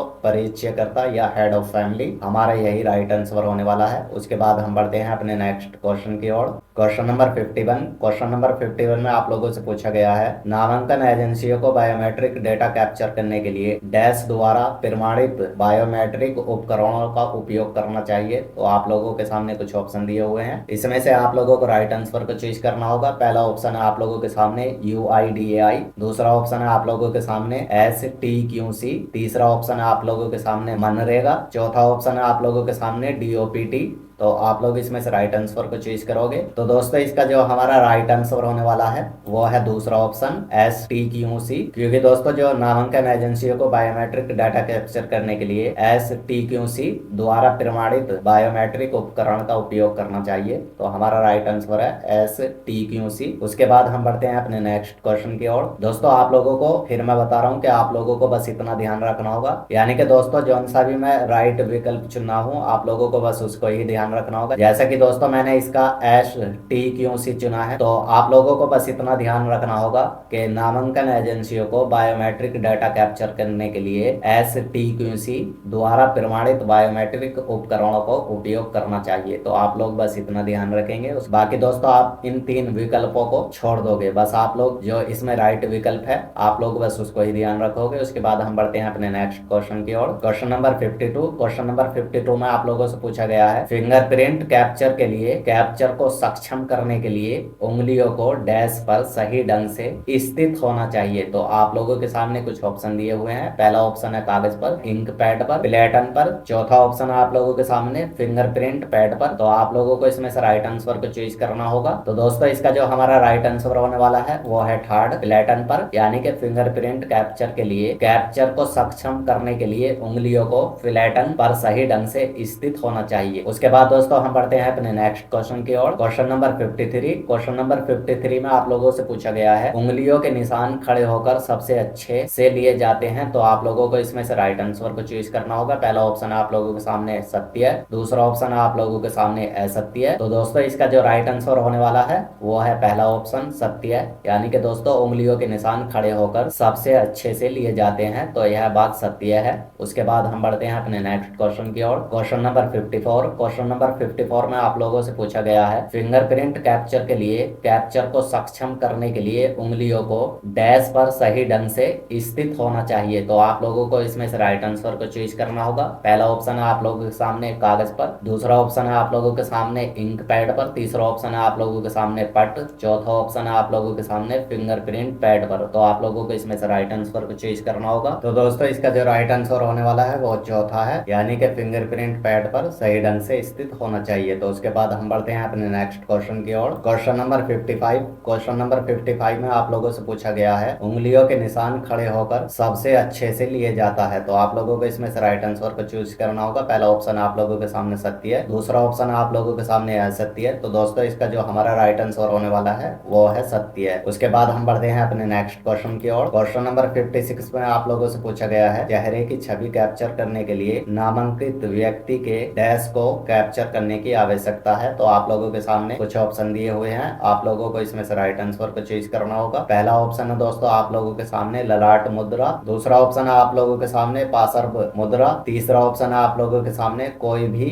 आरामदायक मुद्रा, और चौथा ऑप्शन है आप लोगों के सामने दिए गए सभी विकल्प। तो आप लोगों को इसमें से राइट आंसर को चूज करना होगा। तो दोस्तों इसका जो हमारा राइट आंसर होने वाला है वो है ललाट मुद्रा, यानी कि चेहरे की छवि को कैप्चर करने के लिए नामांकित व्यक्ति के ललाट मुद्रा को कैप्चर करने के लिए आवश्यकता है। उसके बाद दोस्तों हम बढ़ते हैं अपने नेक्स्ट क्वेश्चन की ओर। Question number 57। क्वेश्चन नंबर 57 में आप लोगों से पूछा गया है यदि लिया गया फिंगरप्रिंट अपेक्षित गुणवत्ता का नहीं है तो ऑपरेटर निवासी के बायोमेट्रिक को कैप्चर करने के लिए उचित संख्या में प्रयास करेगा। आप लोगों के सामने दो ऑप्शन दिए हुए हैं, पहला ऑप्शन है सत्य और दूसरा ऑप्शन है आप लोगों के सामने असत्य है। तो आप लोगों को इसमें से राइट आंसर को चूज करना होगा। तो दोस्तों हमारा इसमें जो राइट आंसर होने वाला है वो है पहला ऑप्शन सत्य है, यानी कि दोस्तों जो ऑपरेटर है वो निवासी के बायोमेट्रिक को कैप्चर करने के लिए उचित संख्या में प्रयास करेगा, तो यह बात सत्य है। उसके बाद हम बढ़ते हैं अपने नेक्स्ट क्वेश्चन की ओर। Question number 58। क्वेश्चन नंबर 58 में आप लोगों से पूछा गया है यानी कि कोई नामांकित व्यक्ति उंगलियों के नुकसान के कारण बायोमेट्रिक देने में असमर्थ है, तो यह एक डैश है और इसे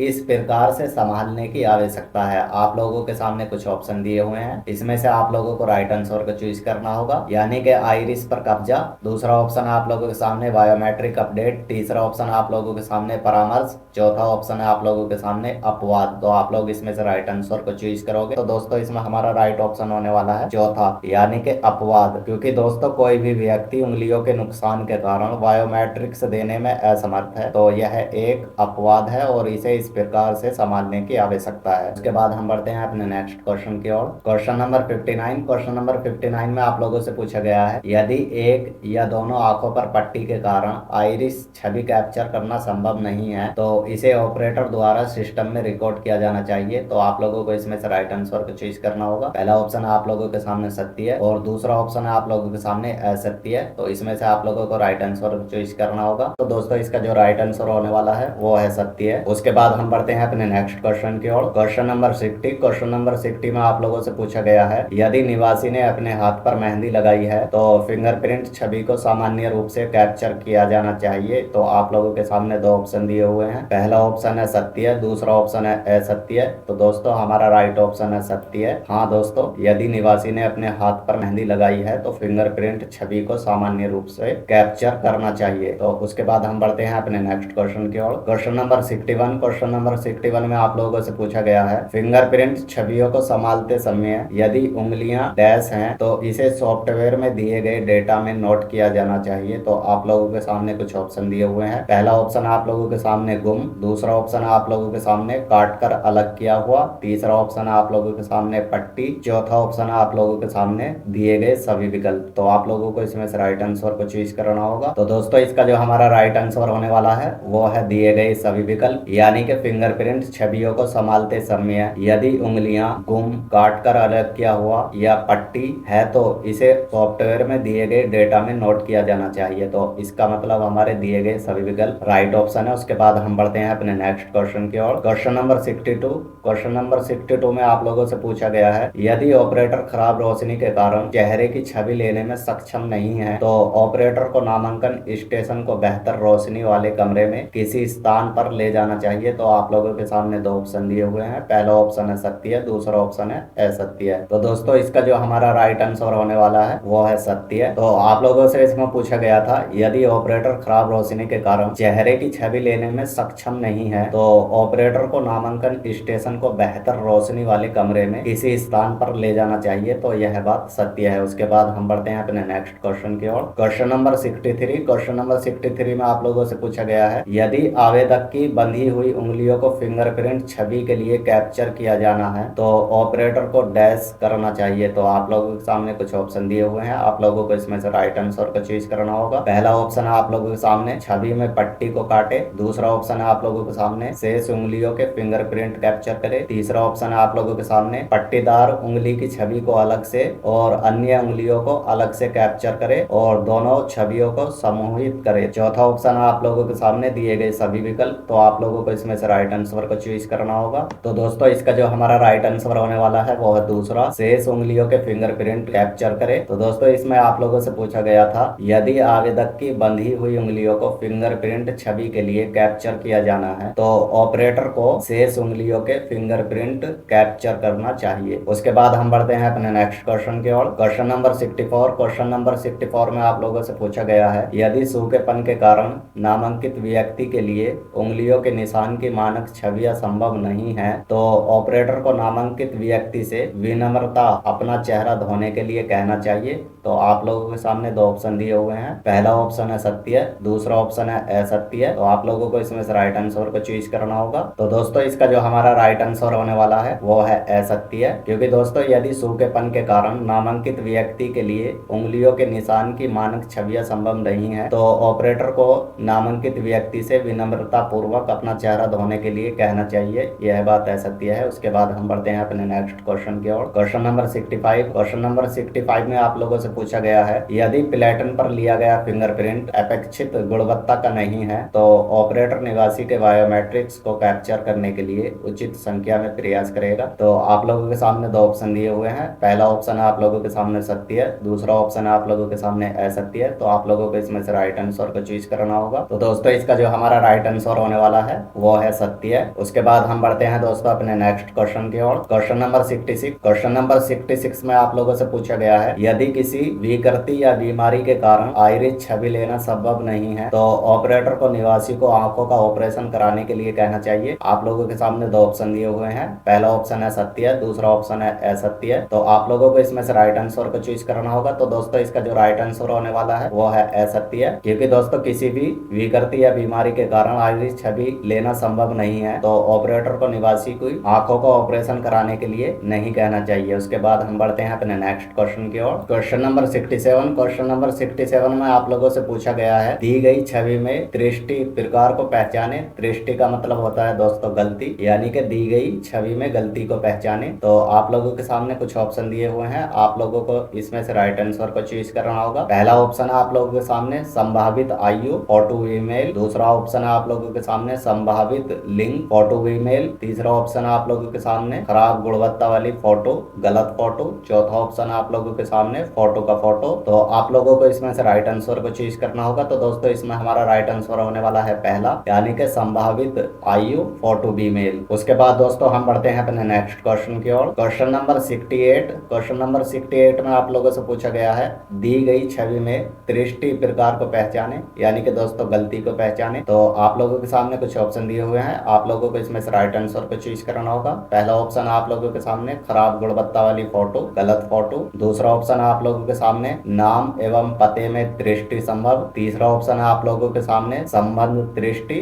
चौथा ऑप्शन है आप लोगों के सामने नाम और पता लिप लिप्यंतरण में संभावित दृष्टि, तो आप लोग इसमें से राइट आंसर को चूज करोगे। तो दोस्तों इसमें जो हमारा राइट आंसर होने वाला है वो है चौथा, नाम और पता लिप्यंतरण में संभावित दृष्टि, यह हमारा राइट आंसर है। उसके बाद हम बढ़ते हैं अपने नेक्स्ट क्वेश्चन की ओर। Question number 69। क्वेश्चन नंबर 69 में आप लोगों से पूछा गया है, दी गई छवि में दृष्टि प्रकार को पहचाने, यानी कि गलती को पहचाने। तो आप लोगों के सामने कुछ ऑप्शन दिए हुए हैं, आप लोगों को इसमें से राइट आंसर को चूज करना होगा। दोस्तों ये क्वेश्चन आप लोगों को बहुत ध्यान से समझने होंगे, ये आप लोगों के एग्जाम में मोस्ट इंपोर्टेंट आने वाले क्वेश्चन है, आप लोग इनको अच्छी तरह से समझना। तो आप लोगों के सामने कुछ ऑप्शन दिए हुए हैं। पहला ऑप्शन है आप लोगों के सामने संबंध दृष्टि, दूसरा ऑप्शन है आप लोगों के सामने अधूरा पता, तीसरा ऑप्शन है आप लोगों के सामने नाम और पता लिप्यंतरण में संभावित दृष्टि, चौथा ऑप्शन है आप लोगों के सामने फोटो का फोटो। तो आप लोग इसमें से राइट आंसर को चूज करोगे। तो दोस्तों इसका जो हमारा राइट आंसर होने वाला है वो है संबंध दृष्टि, क्योंकि दोस्तों इसमें आप लोगों से पूछा गया था दी गई छवि में गलती प्रकार को पहचाने, यानी कि कोई भी एक छवि है उसमें क्या गलती है उसको पहचाने। तो दोस्तों छवि में अधूरा पता भी नहीं होता, ये छवि की गलती नहीं होती, और छवि में नाम और पता लिप्यंतरण में संभावित दृष्टि भी नहीं होती, क्योंकि दोस्तों छवि में नाम नहीं आता। छवि का मतलब होता है किसी भी एक चीज की फोटो, आप कह लीजिए कि एक फोटो, और चौथा है आप लोगों का फोटो का फोटो। तो दोस्तों हमारा जो राइट आंसर है वो है संबंध दृष्टि। उसके बाद दोस्तों हम बढ़ते हैं अपने नेक्स्ट क्वेश्चन की ओर। Question number 70। क्वेश्चन नंबर 70 में आप लोगों से पूछा गया है, दी गई छवि में दृष्टि प्रकार को पहचाने। तो आप लोगों के सामने कुछ ऑप्शन दिए हुए हैं, आप लोगों के सामने पहला ऑप्शन है संबंध दृष्टि, दूसरा ऑप्शन है आप लोगों के सामने अपवाद फोटो में कोई अपवाद उपलब्ध नहीं है, तीसरा ऑप्शन है आप लोगों के सामने फोटो का फोटो,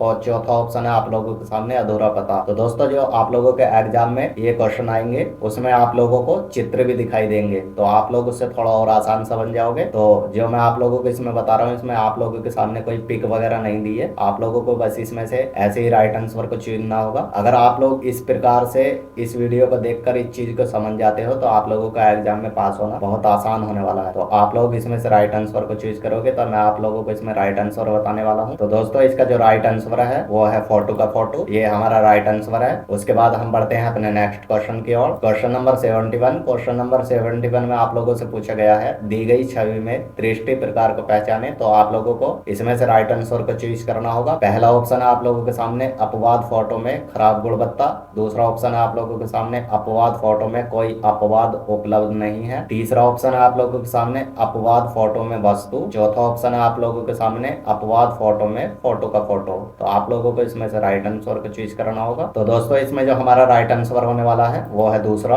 अपवाद फोटो में कोई अपवाद उपलब्ध नहीं है, इसका हमारा राइट ऑप्शन है दूसरा। उसके बाद हम बढ़ते हैं अपने नेक्स्ट क्वेश्चन की ओर। Question number 72। क्वेश्चन नंबर 72 में आप लोगों से पूछा गया है, दी गई छवि में दृष्टि प्रकार को पहचाने। तो आप लोगों के सामने कुछ ऑप्शन दिए हुए हैं। पहला ऑप्शन है आप लोगों के सामने संबंध में दृष्टि, दूसरा ऑप्शन है आप लोगों के सामने अपवाद फोटो में वस्तु, तीसरा ऑप्शन है आप लोगों के सामने दोनों फोटो अलग अलग व्यक्ति की, चौथा ऑप्शन है आप लोगों के सामने अपवाद फोटो दिशा निर्देशों के अनुसार नहीं है। तो आप लोग इसमें से राइट आंसर को चूज करोगे। तो दोस्तों इसका जो हमारा राइट आंसर होने वाला है वो है तीसरा, दोनों फोटो अलग अलग व्यक्तियों की। उसके बाद दोस्तों हम बढ़ते हैं अपने नेक्स्ट क्वेश्चन की ओर। Question number 73। क्वेश्चन नंबर 73 में आप लोगों से पूछा गया है, दी गई छवि में दृष्टि प्रकार को पहचाने। तो आप लोगों के सामने कुछ ऑप्शन दिए हुए हैं। दोस्तों आप लोगों को बार बार वही क्वेश्चन हेर फेर कर दिए जा रहे हैं, तो आप लोगों को एग्जाम में भी ऐसा ही देखने को मिलेगा। तो इसलिए आप लोग इसको रिपीट करके बार बार वीडियो को देखें ताकि आप लोग इसको समझ सको। तो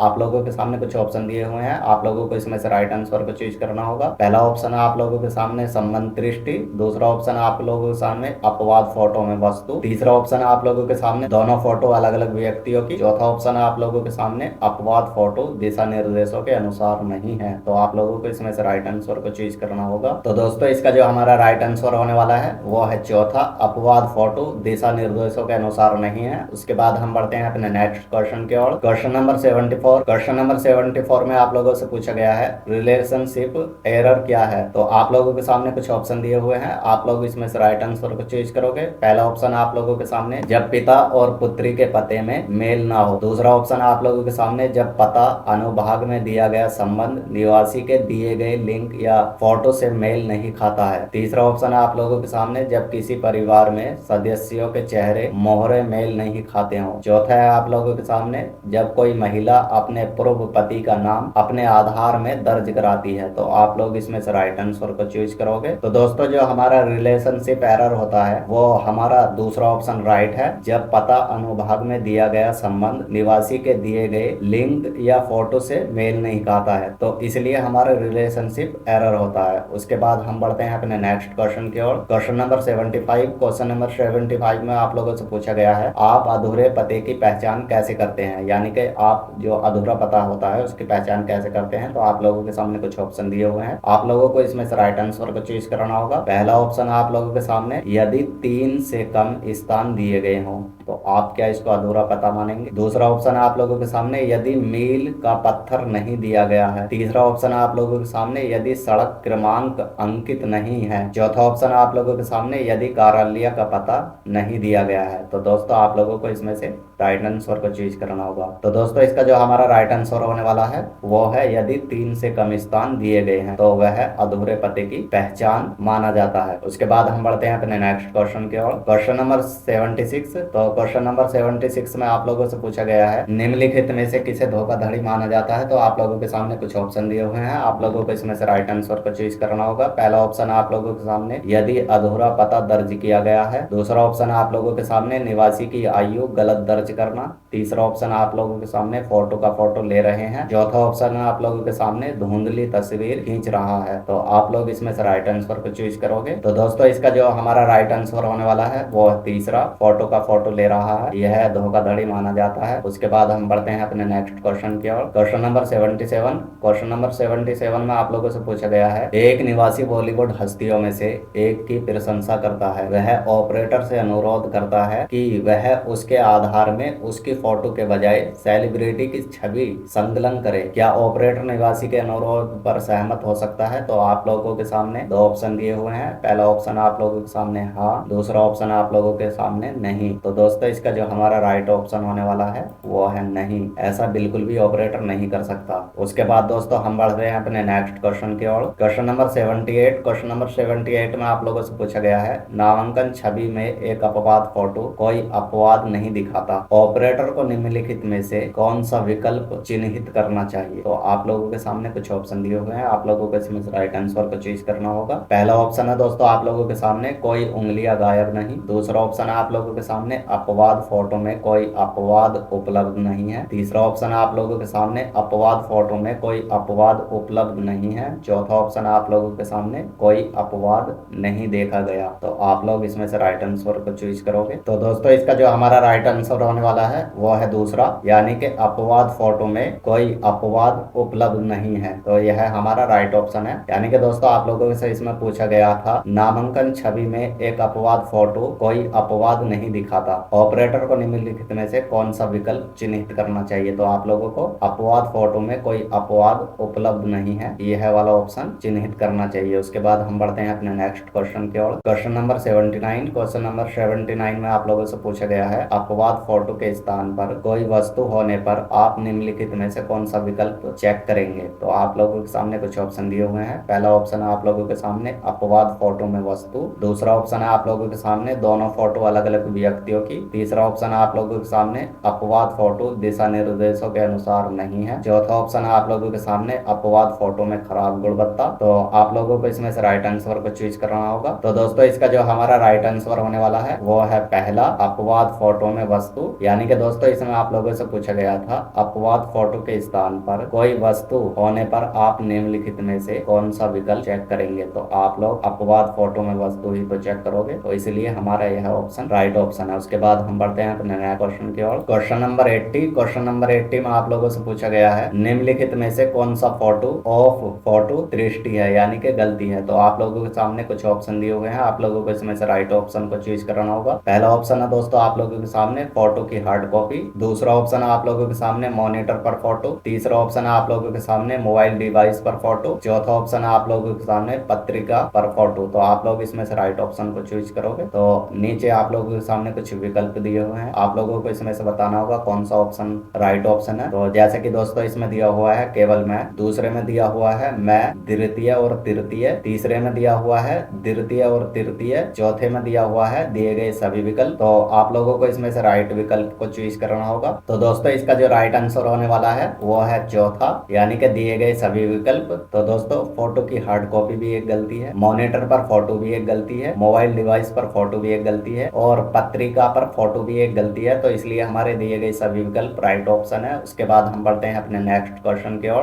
क्वेश्चन नंबर 81। क्वेश्चन नंबर 81 में आप लोगों से पूछा गया है, निम्नलिखित में से किसे फोटो दृष्टि का फोटो माना जाता है। तो आप लोगों के सामने कुछ ऑप्शन दिए हुए हैं। पहला ऑप्शन है आप लोगों के सामने, एक शख्स अपनी सेल्फी दे रहा है। दूसरा ऑप्शन है आप लोगों के सामने, एक शख्स अपनी सेल्फी दे रहा है। तीसरा ऑप्शन है आप लोगों के सामने, ऑपरेटर एक फोटोग्राफर को निवासी की तस्वीर लेने की अनुमति दे रहा है। चौथा ऑप्शन है आप लोगों के सामने, किसी व्यक्ति की तस्वीर उस व्यक्ति की शारीरिक उपस्थिति के बिना खींची जाती है। तो आप लोगों को इसमें से राइट आंसर को चूज करना होगा। तो दोस्तों इसका जो हमारा राइट ऑप्शन होने वाला है वो है चौथा, यानी कि किसी व्यक्ति की तस्वीर उस व्यक्ति की शारीरिक उपस्थिति के बिना खींची जाती है। यानी कि दोस्तों आप लोगों से इसमें पूछा गया था, निम्नलिखित में से किसे फोटो दृष्टि का मतलब होता है गलती, फोटो दृष्टि का फोटो माना जाता है, यानी कि फोटो को दृष्टि का फोटो माना जाता है। तो आप लोगों के सामने जो ये चौथा ऑप्शन दिया हुआ है, किसी व्यक्ति की तस्वीर उस व्यक्ति की शारीरिक उपस्थिति के बिना खींची जाती है, वह एक फोटो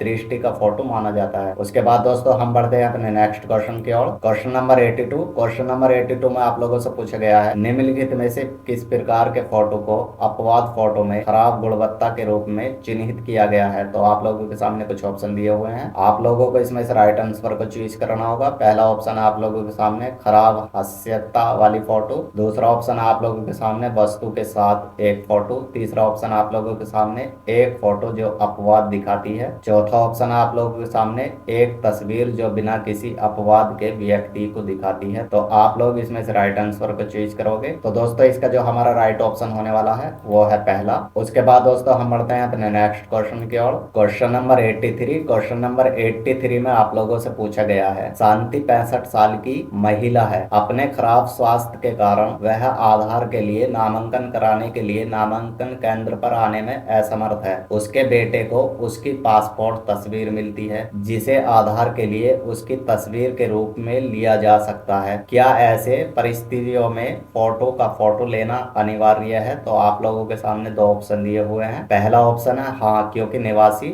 नामांकन केंद्र पर नहीं आ सकता। दूसरा ऑप्शन है नहीं, क्योंकि फोटो की फोटो एक गंभीर दृष्टि है और धोखाधड़ी का संकेत देती है। तो आप लोग इसमें से राइट आंसर को चूज करोगे। तो दोस्तों इसका जो हमारा राइट ऑप्शन होने वाला है वो है दूसरा, क्योंकि दोस्तों कोई भी महिला कितनी भी बुजुर्ग हो और उसका स्वास्थ्य कितना भी बेकार हो, वह आधार के लिए नामांकन कराने के लिए नामांकन केंद्र पर आने में असमर्थ है। बट उसके बेटे को उसकी पासपोर्ट तस्वीर मिलती है, जिसे आधार के लिए उसकी तस्वीर के रूप में लिया जा सकता है। तो दोस्तों ऐसा बिल्कुल भी नहीं हो सकता, किसी की भी फोटो की फोटो तस्वीर के रूप में नहीं ली जा सकती। तो इसलिए नहीं, क्योंकि फोटो की फोटो एक गंभीर दृष्टि यानी कि गंभीर गलती है और धोखाधड़ी का संकेत देती है, इसलिए ऐसा नहीं किया जा सकता। तो हमारा राइट ऑप्शन है दूसरा। उसके बाद हम बढ़ते हैं अपने नेक्स्ट क्वेश्चन की ओर। Question number 84। क्वेश्चन नंबर 84 में आप लोगों से पूछा गया है, राकेश एक नामांकन ऑपरेटर है, सिस्टम में विवरण दर्ज करते समय वह कभी कभी निवासियों में से एक को तस्वीर खींचने के लिए कहता है, क्या यह स्वीकार्य है। तो आप लोगों के सामने दो ऑप्शन दिए हुए हैं। पहला ऑप्शन है नहीं, क्योंकि फोटो केवल नामांकन ऑपरेटर द्वारा ही क्लिक किया जाना चाहिए। दूसरा ऑप्शन आप लोगों के सामने हाँ, निवासी छवि खींच सकता है और ऑपरेटर को यह सुनिश्चित करना चाहिए कि स्वच्छता अच्छी हो। तो दोस्तों इसका जो हमारा राइट ऑप्शन है वो है पहला, नहीं, क्योंकि फोटो केवल नामांकन ऑपरेटर द्वारा ही क्लिक किया जाना चाहिए। ये हमारा राइट ऑप्शन है। उसके बाद दोस्तों हम बढ़ते हैं अपने नेक्स्ट क्वेश्चन की ओर। Question number 85। क्वेश्चन नंबर 85 में आप लोगों से पूछा गया है, नामांकन दिशा निर्देशों के अनुसार एक निवासी को नामांकन के समय शारीरिक रूप से उपस्थित होना होगा और निवासी की तस्वीर नामांकन ऑपरेटर या निवासी द्वारा क्लिक की जानी चाहिए। तो आप लोगों के सामने दो ऑप्शन दिए हुए हैं। पहला ऑप्शन है सत्य, दूसरा ऑप्शन है असत्य। तो आप लोगों को इसमें से राइट आंसर को चूज करना होगा। तो दोस्तों इसमें आप लोगों से पूछा गया था, नामांकन दिशा निर्देशों के अनुसार एक निवासी को नामांकन के समय करनी है, शारीरिक रूप से उपस्थित होना होगा और निवासी की तस्वीर नामांकन ऑपरेटर या निवासी द्वारा क्लिक की जानी चाहिए। तो आप लोग इसमें से राइट ऑप्शन को चूज करोगे। तो दोस्तों इसका जो हमारा राइट ऑप्शन होने वाला है वो है असत्य है। उसके बाद हम बढ़ते हैं अपने नेक्स्ट क्वेश्चन की ओर। Question number 86। क्वेश्चन नंबर 86 में आप लोगों से पूछा गया है, जो कोई भी गलत जनसांख्यिकीय जानकारी या बायोमेट्रिक जानकारी प्रदान करके किसी अन्य व्यक्ति का प्रतिरूपण करता है या उसका प्रतिरूपण करने का प्रयास करता है, चाहे वह मृत हो या जीवित, वास्तविक हो या काल्पनिक, एक अवधि के लिए कारावास से दंडनीय होगा, जिसे डैश वर्ष तक बढ़ाया जा सकता है। तो आप लोगों के सामने कुछ ऑप्शन दिए हुए हैं, आप लोगों को बताना होगा कि उसका दंड कितने वर्ष तक बढ़ाया जा सकता है। पहला ऑप्शन आप लोगों के सामने 1 वर्ष तक, दूसरा ऑप्शन आप लोगों के सामने 2 वर्ष तक, तीसरा ऑप्शन आप लोगों के सामने 3 वर्ष तक, चौथा ऑप्शन आप लोगों के सामने 4 वर्ष तक। तो आप लोग इसमें से करेक्ट ऑप्शन को चूज करोगे। तो दोस्तों इसका जो हमारा राइट ऑप्शन होने वाला है वो है 3, क्योंकि दोस्तों कोई भी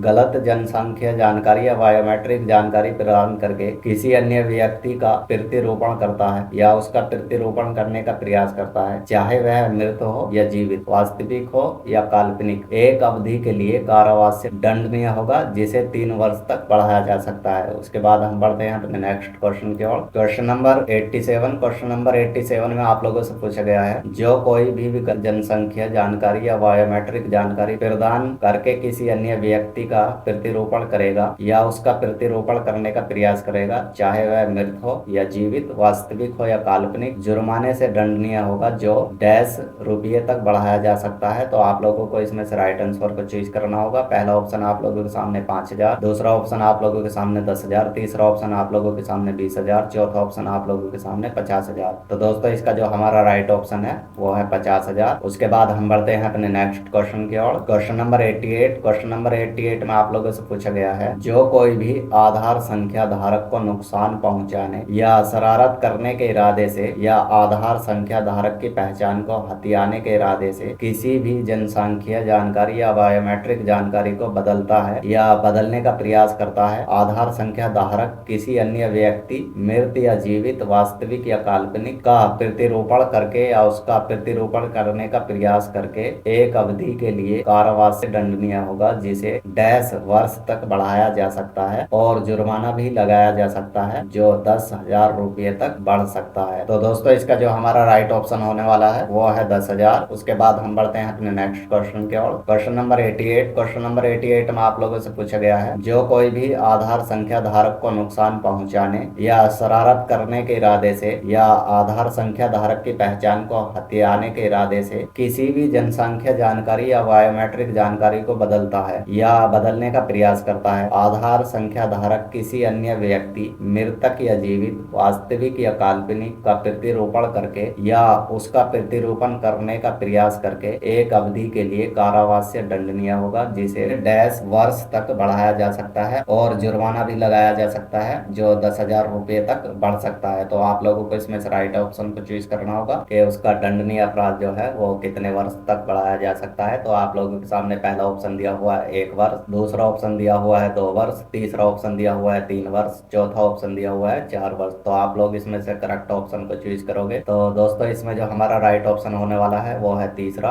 यानी कि उसका कारावास से दंडनीय होगा, जिसे 3 वर्ष तक बढ़ाया जा सकता है। उसके बाद हम बढ़ते हैं अपने नेक्स्ट क्वेश्चन की ओर। Question number 89। क्वेश्चन नंबर 89 में आप लोगों से पूछा गया है, जो कोई भी आधार संख्या धारक को नुकसान पहुंचाने या शरारत करने के इरादे से या आधार संख्या की पहचान को हथियाने के इरादे से आधार संख्या धारक की किसी भी जनसंख्या जानकारी या बायोमेट्रिक जानकारी का प्रतिरूपण करके बदलता है या बदलने का प्रयास करता है या किसी अन्य व्यक्ति, मृतक या जीवित, वास्तविक या काल्पनिक, प्रतिरूपण करने का प्रयास करने पर कारावास की सजा होगी, जिसे 3 साल तक बढ़ाया जा सकता है और जुर्माना भी लगाया जा सकता है, जो डैश रुपये तक बढ़ सकता है। तो आप लोगों के सामने कुछ ऑप्शन दिए हुए हैं, आप लोगों को इसमें से राइट ऑप्शन को चूज करना होगा। पहला ऑप्शन है आप लोगों के सामने 5,000, दूसरा ऑप्शन है आप लोगों के सामने 10,000, तीसरा ऑप्शन है आप लोगों के सामने 20,000, चौथा ऑप्शन है आप लोगों के सामने 50,000। तो आप लोग इसमें से राइट ऑप्शन को चूज करोगे। दोस्तों इसका जो हमारा राइट ऑप्शन होने वाला है वो है 10,000, यानी कि अगर कोई भी आधार संख्या धारक को नुकसान पहुंचाने या शरारत करने के इरादे से या आधार संख्या धारक की पहचान को हथियाने के इरादे से आधार संख्या धारक की किसी भी जनसंख्या जानकारी या बायोमेट्रिक जानकारी को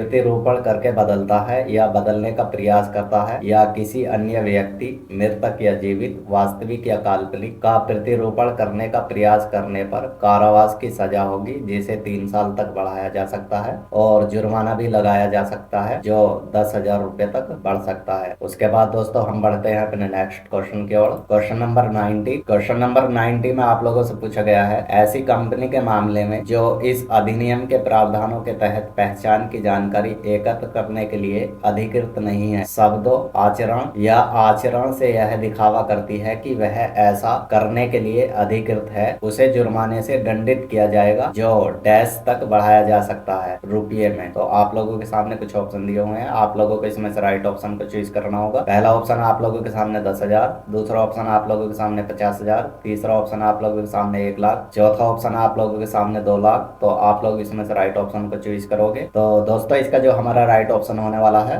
वो है 1 लाख, यानी कि उसे जुर्माने से दंडित किया जाएगा जो 1 लाख तक बढ़ सकता है। उसके बाद हम बढ़ते हैं अपने नेक्स्ट क्वेश्चन की ओर। Question number 91। क्वेश्चन नंबर 91 में आप लोगों से पूछा गया है, एस्केलेशन मैट्रिक्स में ऑपरेटर पर्यवेक्षक का नाम और संपर्क नंबर का उल्लेख किया जाना चाहिए। तो आप लोगों के सामने 2 ऑप्शन दिए हुए हैं, पहला ऑप्शन है सत्य है, दूसरा ऑप्शन आप लोगों के सामने असत्य है। आप लोगों को इसमें से राइट आंसर को चूज करना होगा। तो दोस्तों इसका जो हमारा राइट ऑप्शन होने वाला है वो है सत्य है। उसके बाद दोस्तों हम बढ़ते हैं अपने नेक्स्ट क्वेश्चन की ओर। Question number 92। क्वेश्चन नंबर 92 में आप लोगों से पूछा गया है, एस्केलेशन मैट्रिक्स में रजिस्ट्रार का नाम और ग्रेवेंस सेल संपर्क नंबर का उल्लेख ना करे। तो आप लोगों के सामने 2 ऑप्शन दिए हुए हैं, आप लोगों को इसमें से राइट ऑप्शन को चूज करना होगा। पहला ऑप्शन आप लोगों के सामने सत्य है, दूसरा ऑप्शन आप लोगों के सामने असत्य है। तो दोस्तों इसका जो हमारा राइट ऑप्शन होने वाला है वो है सत्य है। उसके बाद दोस्तों हम बढ़ते हैं अपने नेक्स्ट क्वेश्चन की ओर। Question number 93। क्वेश्चन नंबर 93 में आप लोगों से पूछा गया है, एस्केलेशन मैट्रिक्स में नामांकन एजेंसी का नाम और कोड नंबर अंकित किया जाना चाहिए। तो आप लोगों के सामने 2 ऑप्शन दिए हुए हैं, पहला ऑप्शन आप लोगों के सामने सत्य है, दूसरा ऑप्शन है आप लोगों के सामने असत्य है। आप लोगों को इसमें से राइट आंसर को चूज करना होगा। तो दोस्तों इसका जो हमारा राइट ऑप्शन होने वाला है वो है सत्य है। उसके बाद हम बढ़ते हैं अपने नेक्स्ट क्वेश्चन की ओर। Question number 94। क्वेश्चन नंबर 94 में आप लोगों से पूछा गया है, यहाँ कुछ आइटम दिए गए हैं, इनमें से कौन सा विवरण एस्केलेशन मैट्रिक्स में जाएगा। तो आप लोगों को इसमें से राइट ऑप्शन को चूज करना होगा। पहला ऑप्शन आप लोगों के सामने केंद्र का पता, दूसरा ऑप्शन आप लोगों के सामने ईए नाम और कोड, तीसरा ऑप्शन आप लोगों के सामने सब्सक्राइबर का नाम और संपर्क नंबर, चौथा ऑप्शन आप लोगों के सामने यूआईडीआई अधिकारी का नाम और संपर्क नंबर। तो आप लोगों के सामने फिर नीचे कुछ विकल्प दिए हुए हैं, आप लोगों को राइट विकल्प को चुनना होगा। पहला ऑप्शन है आप लोगों के सामने मैं, दूसरा ऑप्शन आप लोगों के सामने मैं और चौथा, तीसरा ऑप्शन है आप लोगों के सामने पहला, तीसरा और चौथा, चौथा ऑप्शन है आप लोगों के सामने मैं और द्वितीय। तो आप लोग इसमें से राइट ऑप्शन को चूज करोगे। तो दोस्तों इसका जो राइट ऑप्शन होने वाला है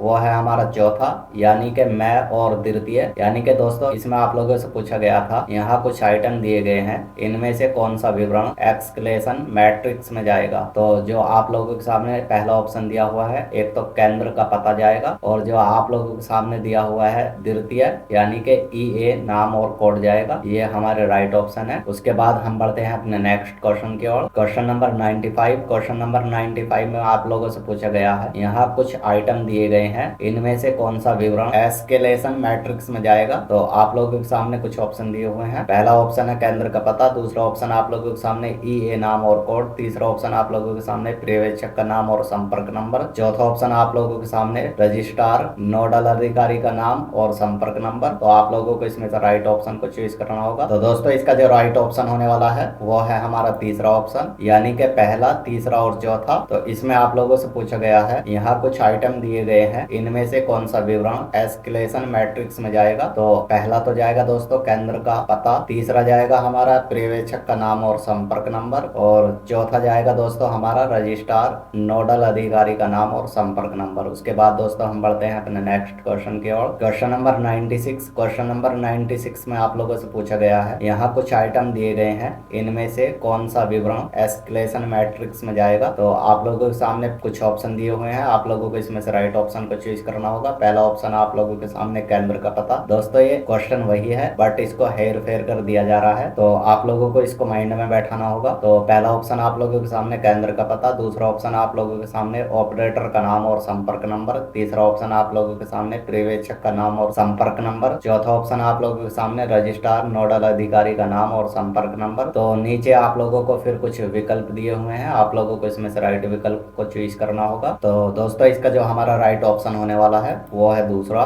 यानी कि मैं, द्वितीय और चौथा, ये हमारा राइट ऑप्शन है। उसके बाद हम बढ़ते हैं अपने नेक्स्ट क्वेश्चन की ओर। Question number 97। क्वेश्चन नंबर 97 में आप लोगों से पूछा गया है, यहाँ कुछ आइटम दिए गए हैं, इनमें से कौन सा विवरण एस्केलेशन मैट्रिक्स में जाएगा। तो आप लोगों के सामने कुछ ऑप्शन दिए हुए हैं। पहला ऑप्शन आप लोगों के सामने केंद्र का पता, दूसरा ऑप्शन आप लोगों के सामने ऑपरेटर का नाम और संपर्क नंबर, तीसरा ऑप्शन आप लोगों के सामने शिकायत कक्ष, चौथा ऑप्शन आप लोगों के सामने का संपर्क नंबर, रजिस्ट्रार नोडल अधिकारी का नाम और संपर्क नंबर। तो आप लोग इसमें से राइट ऑप्शन को चूज करोगे। तो दोस्तों इसका जो राइट ऑप्शन होने वाला है वो है चौथा, यानी कि मैं। उसके बाद दोस्तों हम बढ़ते हैं अपने नेक्स्ट क्वेश्चन की ओर। Question number 98। क्वेश्चन नंबर 98 में आप लोगों से पूछा गया है, यहाँ कुछ कथन दिए गए हैं, आपका कार्य सही कथन की पहचान करना है। तो आप लोगों के सामने कुछ ऑप्शन दिए हुए हैं, आप लोगों को इसमें से राइट ऑप्शन को चूज करना होगा। पहला ऑप्शन है आप लोगों के सामने, ऑपरेटर को सभी के साथ समान व्यवहार करना चाहिए, भले ही वरिष्ठ नागरिक और विकलांग निवासी हो। दूसरा ऑप्शन है आप लोगों के सामने, वरिष्ठ नागरिकों के मामले में ऑपरेटर को केवल नाम और पता एकत्र करना चाहिए। तीसरा ऑप्शन आप लोगों के सामने, यदि बायोमेट्रिक डिवाइस वरिष्ठ नागरिकों के बायोमेट्रिक्स का पता लगाने में असमर्थ है तो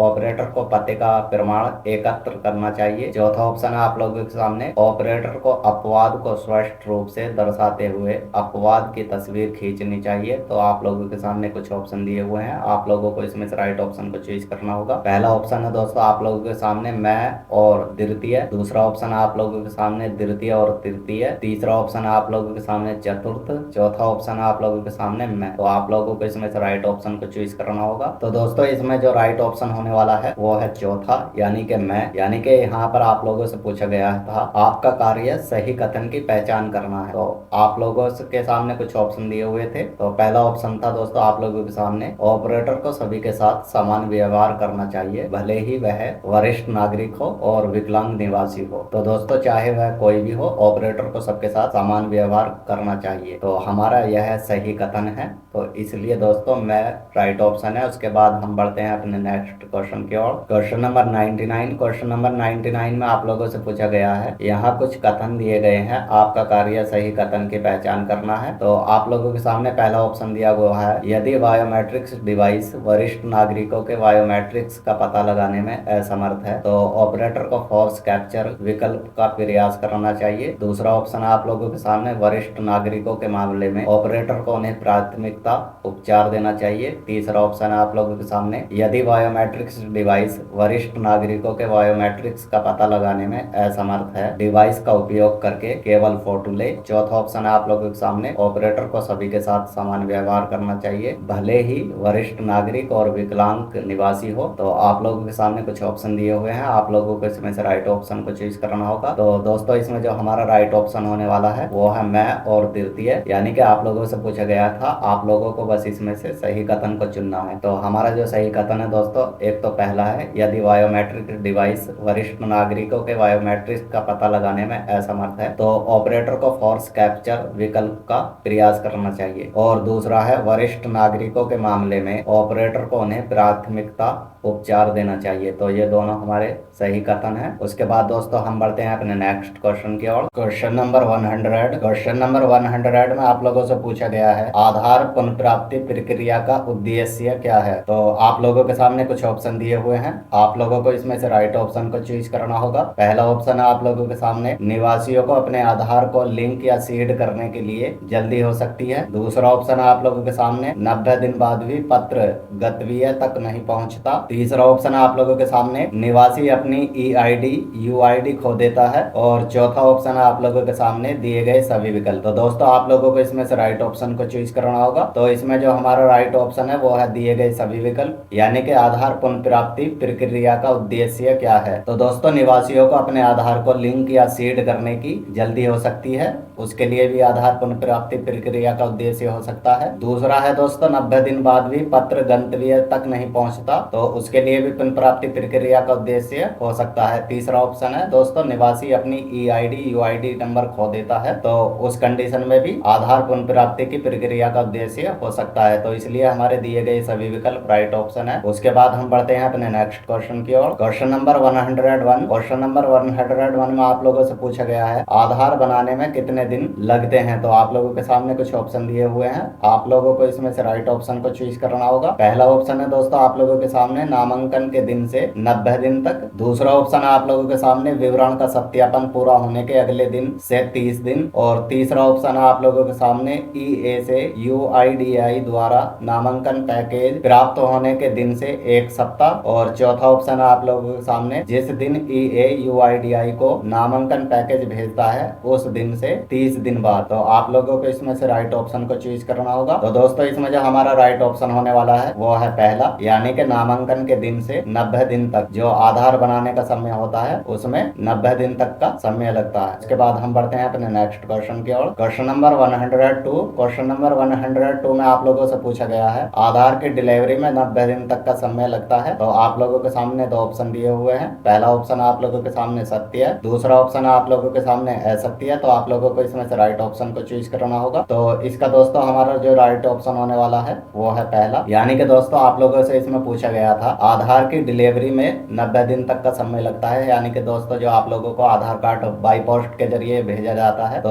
उसमें जो कम से कम 90 दिनों का टाइम लगता है, तो यह बात सत्य है। उसके बाद हम बढ़ते हैं अपने नेक्स्ट क्वेश्चन की ओर। Question number 103। क्वेश्चन नंबर 103 में आप लोगों से पूछा गया है आधार की डिलीवरी का तरीका क्या है। तो आप लोगों के सामने कुछ ऑप्शन दिए हुए हैं, आप लोगों को इसमें से राइट ऑप्शन को चूज करना होगा। पहला ऑप्शन है आप लोगों के सामने DHL सेवा और ईमेल के माध्यम से। दूसरा ऑप्शन है आप लोगों के सामने पंजीकृत मोबाइल नंबर का उपयोग करके आधार वेब पोर्टल के माध्यम से डाउनलोड करें। तीसरा ऑप्शन आप लोगों के सामने भारतीय डाक सेवा के माध्यम से। और चौथा आप लोगों के सामने दूसरा और तीसरा दोनों। तो आप लोगों को इसमें से राइट ऑप्शन को चूज करना होगा। तो दोस्तों इसका जो हमारा राइट ऑप्शन होने वाला है वो है चौथा ऑप्शन, यानी कि दूसरा और तीसरा ये हमारे राइट ऑप्शन है। जो आधार डिलीवरी का तरीका होता है दोस्तों वो पहला होता है पंजीकृत मोबाइल नंबर का उपयोग करके आधार वेब पोर्टल के माध्यम से डाउनलोड भी कर सकते हैं। और दूसरा तरीका दोस्तों वो भारतीय डाक सेवा के माध्यम से भी होता है। तो इसलिए हमारे चौथा ऑप्शन राइट ऑप्शन है। उसके बाद हम बढ़ते हैं अपने नेक्स्ट क्वेश्चन की ओर। Question number 104। क्वेश्चन नंबर 104 में आप लोगों से पूछा गया है आधार की स्थिति जानने के लिए कोई निवासी निम्नलिखित में से किस नंबर पर कॉल कर सकता है। तो आप लोगों के सामने कुछ नंबर दिए हुए हैं,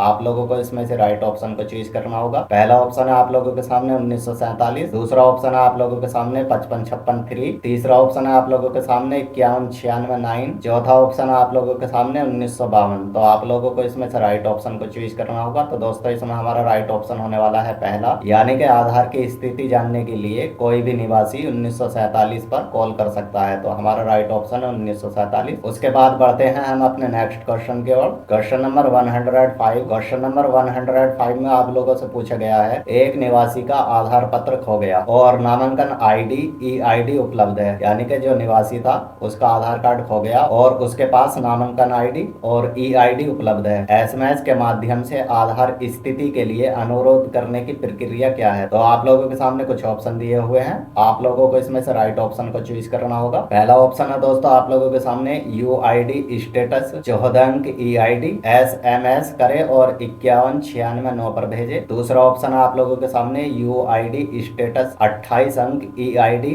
SMS करे और 5196 पर भेजे। तीसरा ऑप्शन है आप लोगों के सामने SMS UID आधार और 5196 पर भेजे। और चौथा ऑप्शन है आप लोगों के सामने पहला और दूसरा दोनों। तो आप लोगों को इसमें से राइट ऑप्शन को चूज करना होगा। तो दोस्तों इसका जो हमारा राइट ऑप्शन होने वाला है वो है चौथा, यानी कि पहला दूसरा दोनों। तो दोस्तों इसमें आप लोगों से पूछा गया था यानी कि एक निवासी का आधार पत्र खो गया, जो आधार कार्ड था वो खो गया और नामांकन ID EID उपलब्ध है उसके पास, तो उसे SMS के माध्यम से आधार स्थिति के लिए अनुरोध करने की प्रक्रिया क्या है। तो उसके लिए दोस्तों पहला ऑप्शन है आप लोगों के सामने UID स्टेटस 14 अंक EID SMS करे और 5196 पर भेजे, जो उसके पास दोस्तों UID है। और दूसरा ऑप्शन है दोस्तों आप लोगों के सामने UID स्टेटस 28 अंक EID SMS करे और 5196 पर भेजे, तो वो दोस्तों SMS के माध्यम से आधार स्थिति के लिए अनुरोध की प्रक्रिया कर सकता है। उसके बाद हम बढ़ते हैं अपने नेक्स्ट क्वेश्चन की ओर।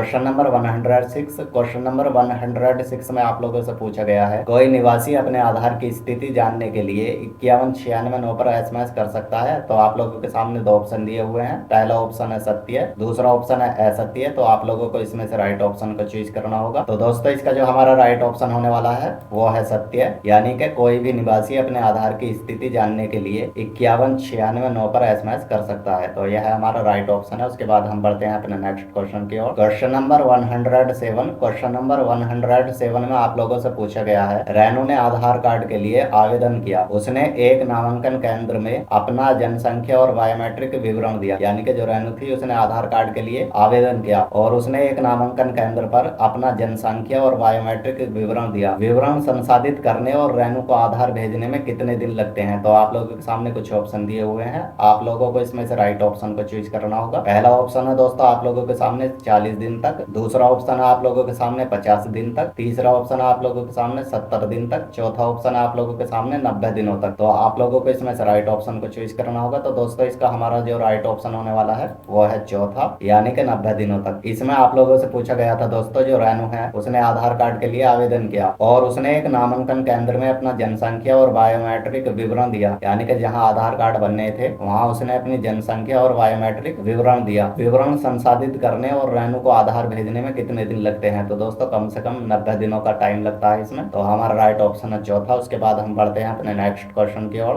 Question number 108। क्वेश्चन नंबर 108 में आप लोगों से पूछा गया है, राधा 10वीं कक्षा की छात्र है। वह सरकारी छात्रवृत्ति कार्यक्रम का लाभ उठाना चाहती है। वह अपने आधार को योजना से जोड़ने की जल्दी में है ताकि वह अपनी पढ़ाई जारी रख सके। ऐसे मामले में क्या करने की जरूरत है? तो आप लोगों को इसमें से राइट ऑप्शन को चूज करना होगा। पहला ऑप्शन आप लोगों के सामने, राधा से कहें कि धैर्य रखे और प्रक्रिया समाप्त होने तक प्रतीक्षा करे। दूसरा ऑप्शन आप लोगों के सामने, उसके आधार की स्थिति जानने के लिए पुनः प्राप्ति प्रक्रिया का उपयोग करे। तीसरा ऑप्शन आप लोगों के सामने, इस स्थिति में राधा की मदद के लिए कुछ नहीं किया जा सकता। चौथा ऑप्शन आप लोगों के सामने, राधा को नया आधार जारी करें। तो आप लोगों को इसमें से राइट ऑप्शन को चूज करना होगा। तो दोस्तों इसका जो हमारा राइट ऑप्शन होने वाला है वो है दूसरा, यानी कि उसे आधार की स्थिति जानने के लिए यूआईडी पुनर्प्राप्ति प्रक्रिया का उपयोग करना चाहिए। तो इसमें आप लोगों से पूछा गया था, जो राधा है वह 10वीं कक्षा की छात्र है। वह सरकारी छात्रवृत्ति कार्यक्रम का लाभ उठाना चाहती है। वह अपने आधार को योजना से जोड़ने की जल्दी में है ताकि वह अपनी पढ़ाई जारी रख सके। ऐसे मामले में क्या करने की जरूरत है? तो उसको दोस्तों आधार की स्थिति जानने के लिए यूआईडी पुनर्प्राप्ति प्रक्रिया की जरूरत है। तो दूसरा ऑप्शन हमारा राइट ऑप्शन है। उसके बाद हम बढ़ते हैं अपने नेक्स्ट क्वेश्चन की ओर। Question number 109। क्वेश्चन नंबर 109 में आप लोगों से पूछा गया है, एक निवासी का आधार कार्ड खो गया। यानी कि जो निवासी था उसका आधार कार्ड खो गया, लेकिन उसे अपना आधार नंबर पता है। वह अपना ई आधार अपनी व्यक्तिगत ईमेल आईडी पर प्राप्त करना चाहता है। ऐसे में उसे क्या करना चाहिए? तो आप लोगों के सामने कुछ ऑप्शन दिए हुए हैं। आप लोगों को इसमें से राइट ऑप्शन को चूज करना होगा। पहला ऑप्शन आप लोगों के सामने, नामांकन केंद्र पर जाए और उनसे डाउनलोड करने और उनके ईमेल पर भेजने का अनुरोध करे। दूसरा ऑप्शन आप लोगों के सामने, यूआईडीएआई की वेबसाइट पर जाए, ई आधार कार्ड डाउनलोड करे। तीसरा ऑप्शन आप लोगों के सामने, यह संभव नहीं है। चौथा ऑप्शन आप लोगों के सामने, पहला और दूसरा दोनों। तो आप लोगों को इसमें से राइट ऑप्शन को चूज करना होगा। तो दोस्तों इसका जो हमारा राइट ऑप्शन होने वाला है वो है चौथा, यानी कि पहला दूसरा दोनों हमारे राइट ऑप्शन है। तो दोस्तों इसमें आप लोगों से पूछा गया था, एक निवासी का आधार कार्ड खो गया। यानी कि कोई निवासी है, उसके पास आधार कार्ड था, वह खो गया, लेकिन उसे अपना आधार नंबर पता है। वह अपना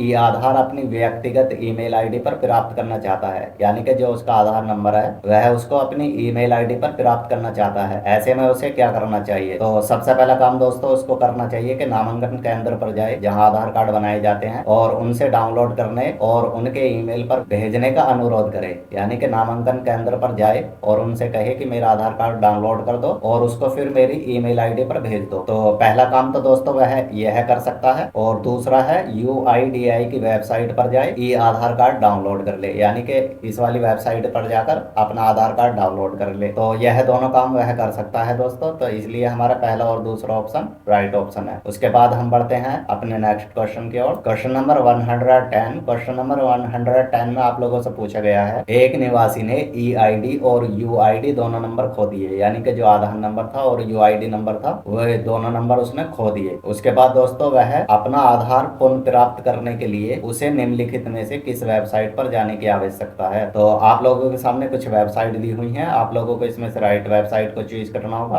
पहली वेबसाइट है दोस्तों आप लोगों के सामने resident.uidi.net.in, इस वाली वेबसाइट पर जा सकता है। दूसरा ऑप्शन है आप लोगों के सामने resident.uidi.net.in वेब रेसिडेंट गेट आधार नंबर, इस वाली वेबसाइट पर जा सकता है। तीसरा ऑप्शन है आप लोगों के सामने eaadhar.uidi.gov.in, इस वेबसाइट पर जा सकता है। और चौथा ऑप्शन आप लोगों के सामने इनमें से कोई भी नहीं। तो आप लोगों को इसमें से राइट ऑप्शन को चूज करना होगा। तो दोस्तों इसका जो हमारा राइट ऑप्शन होने वाला है वो है पहला, यानी कि resident.uidi.net.in, इस वाली वेबसाइट पर जाकर वह अपना आधार पुनः प्राप्त कर सकता है। उसके बाद दोस्तों हमारे 110 क्वेश्चन होते हैं कंप्लीट। हम अपनी परीक्षा को करेंगे सबमिट। तो परीक्षा को सबमिट करने के लिए परीक्षा सबमिट करे वाले ऑप्शन पर हम क्लिक करेंगे। उसके बाद दोस्तों आप लोगों के सामने कुछ इस प्रकार का इंटरफेस आएगा। अब आप लोग समाप्त पर क्लिक करेंगे। उसके बाद दोबारा से दोस्तों आप लोगों के सामने इस प्रकार का इंटरफेस आएगा। उसके बाद दोस्तों आप लोगों के सामने चेतावनी 2 आएगी। फिर आप लोग समाप्त क्लिक करे वाले ऑप्शन पर क्लिक करेंगे। उसके बाद दोस्तों आप लोगों के सामने अंतिम चेतावनी आएगी। फिर आप लोग समाप्त पर क्लिक करेंगे। उसके बाद दोस्तों आप लोगों के सामने आप लोगों का स्कोर कार्ड आ जाएगा, यानी कि आप लोगों ने कितने अंक प्राप्त किए हैं वो आप लोगों को देखने को मिल जाएंगे। स्कोर कार्ड में दोस्तों आप लोगों को जन्म की तारीख देखने को मिल जाएगी, नामांकन आईडी आप लोगों को देखने को मिल जाएगी जब आप लोग एग्जाम को फाइनल सबमिट करोगे अपने एग्जाम सेंटर पर। उसके बाद दोस्तों आप लोगों को उपयोगकर्ता की पहचान देखने को मिल जाएगी, परीक्षा केंद्र का नाम और परीक्षा की तिथि आप लोगों को देखने को मिल जाएगी। इसी तरह से आप लोगों को आपकी डिटेल देखने को मिल जाएगी। उसके बाद आप लोगों को नीचे आपके जितने भी अंक प्राप्त हुए हैं वो आप लोगों को देखने को मिल जाएंगे। तो दोस्तों हमने 110 नंबरों में से 93 नंबर पा लिए हैं। तो दोस्तों आप लोग भी इस वीडियो को देखकर अपने एग्जाम में अच्छे नंबर ला सकते हो और आप लोग इस वीडियो के माध्यम से अपने एग्जाम को पास कर सकते हो। तो दोस्तों आशा करता हूँ आप लोगों को वीडियो पसंद आया होगा। अगर वीडियो पसंद आया हो तो प्लीज़ वीडियो को लाइक एंड चैनल को सब्सक्राइब जरूर करें।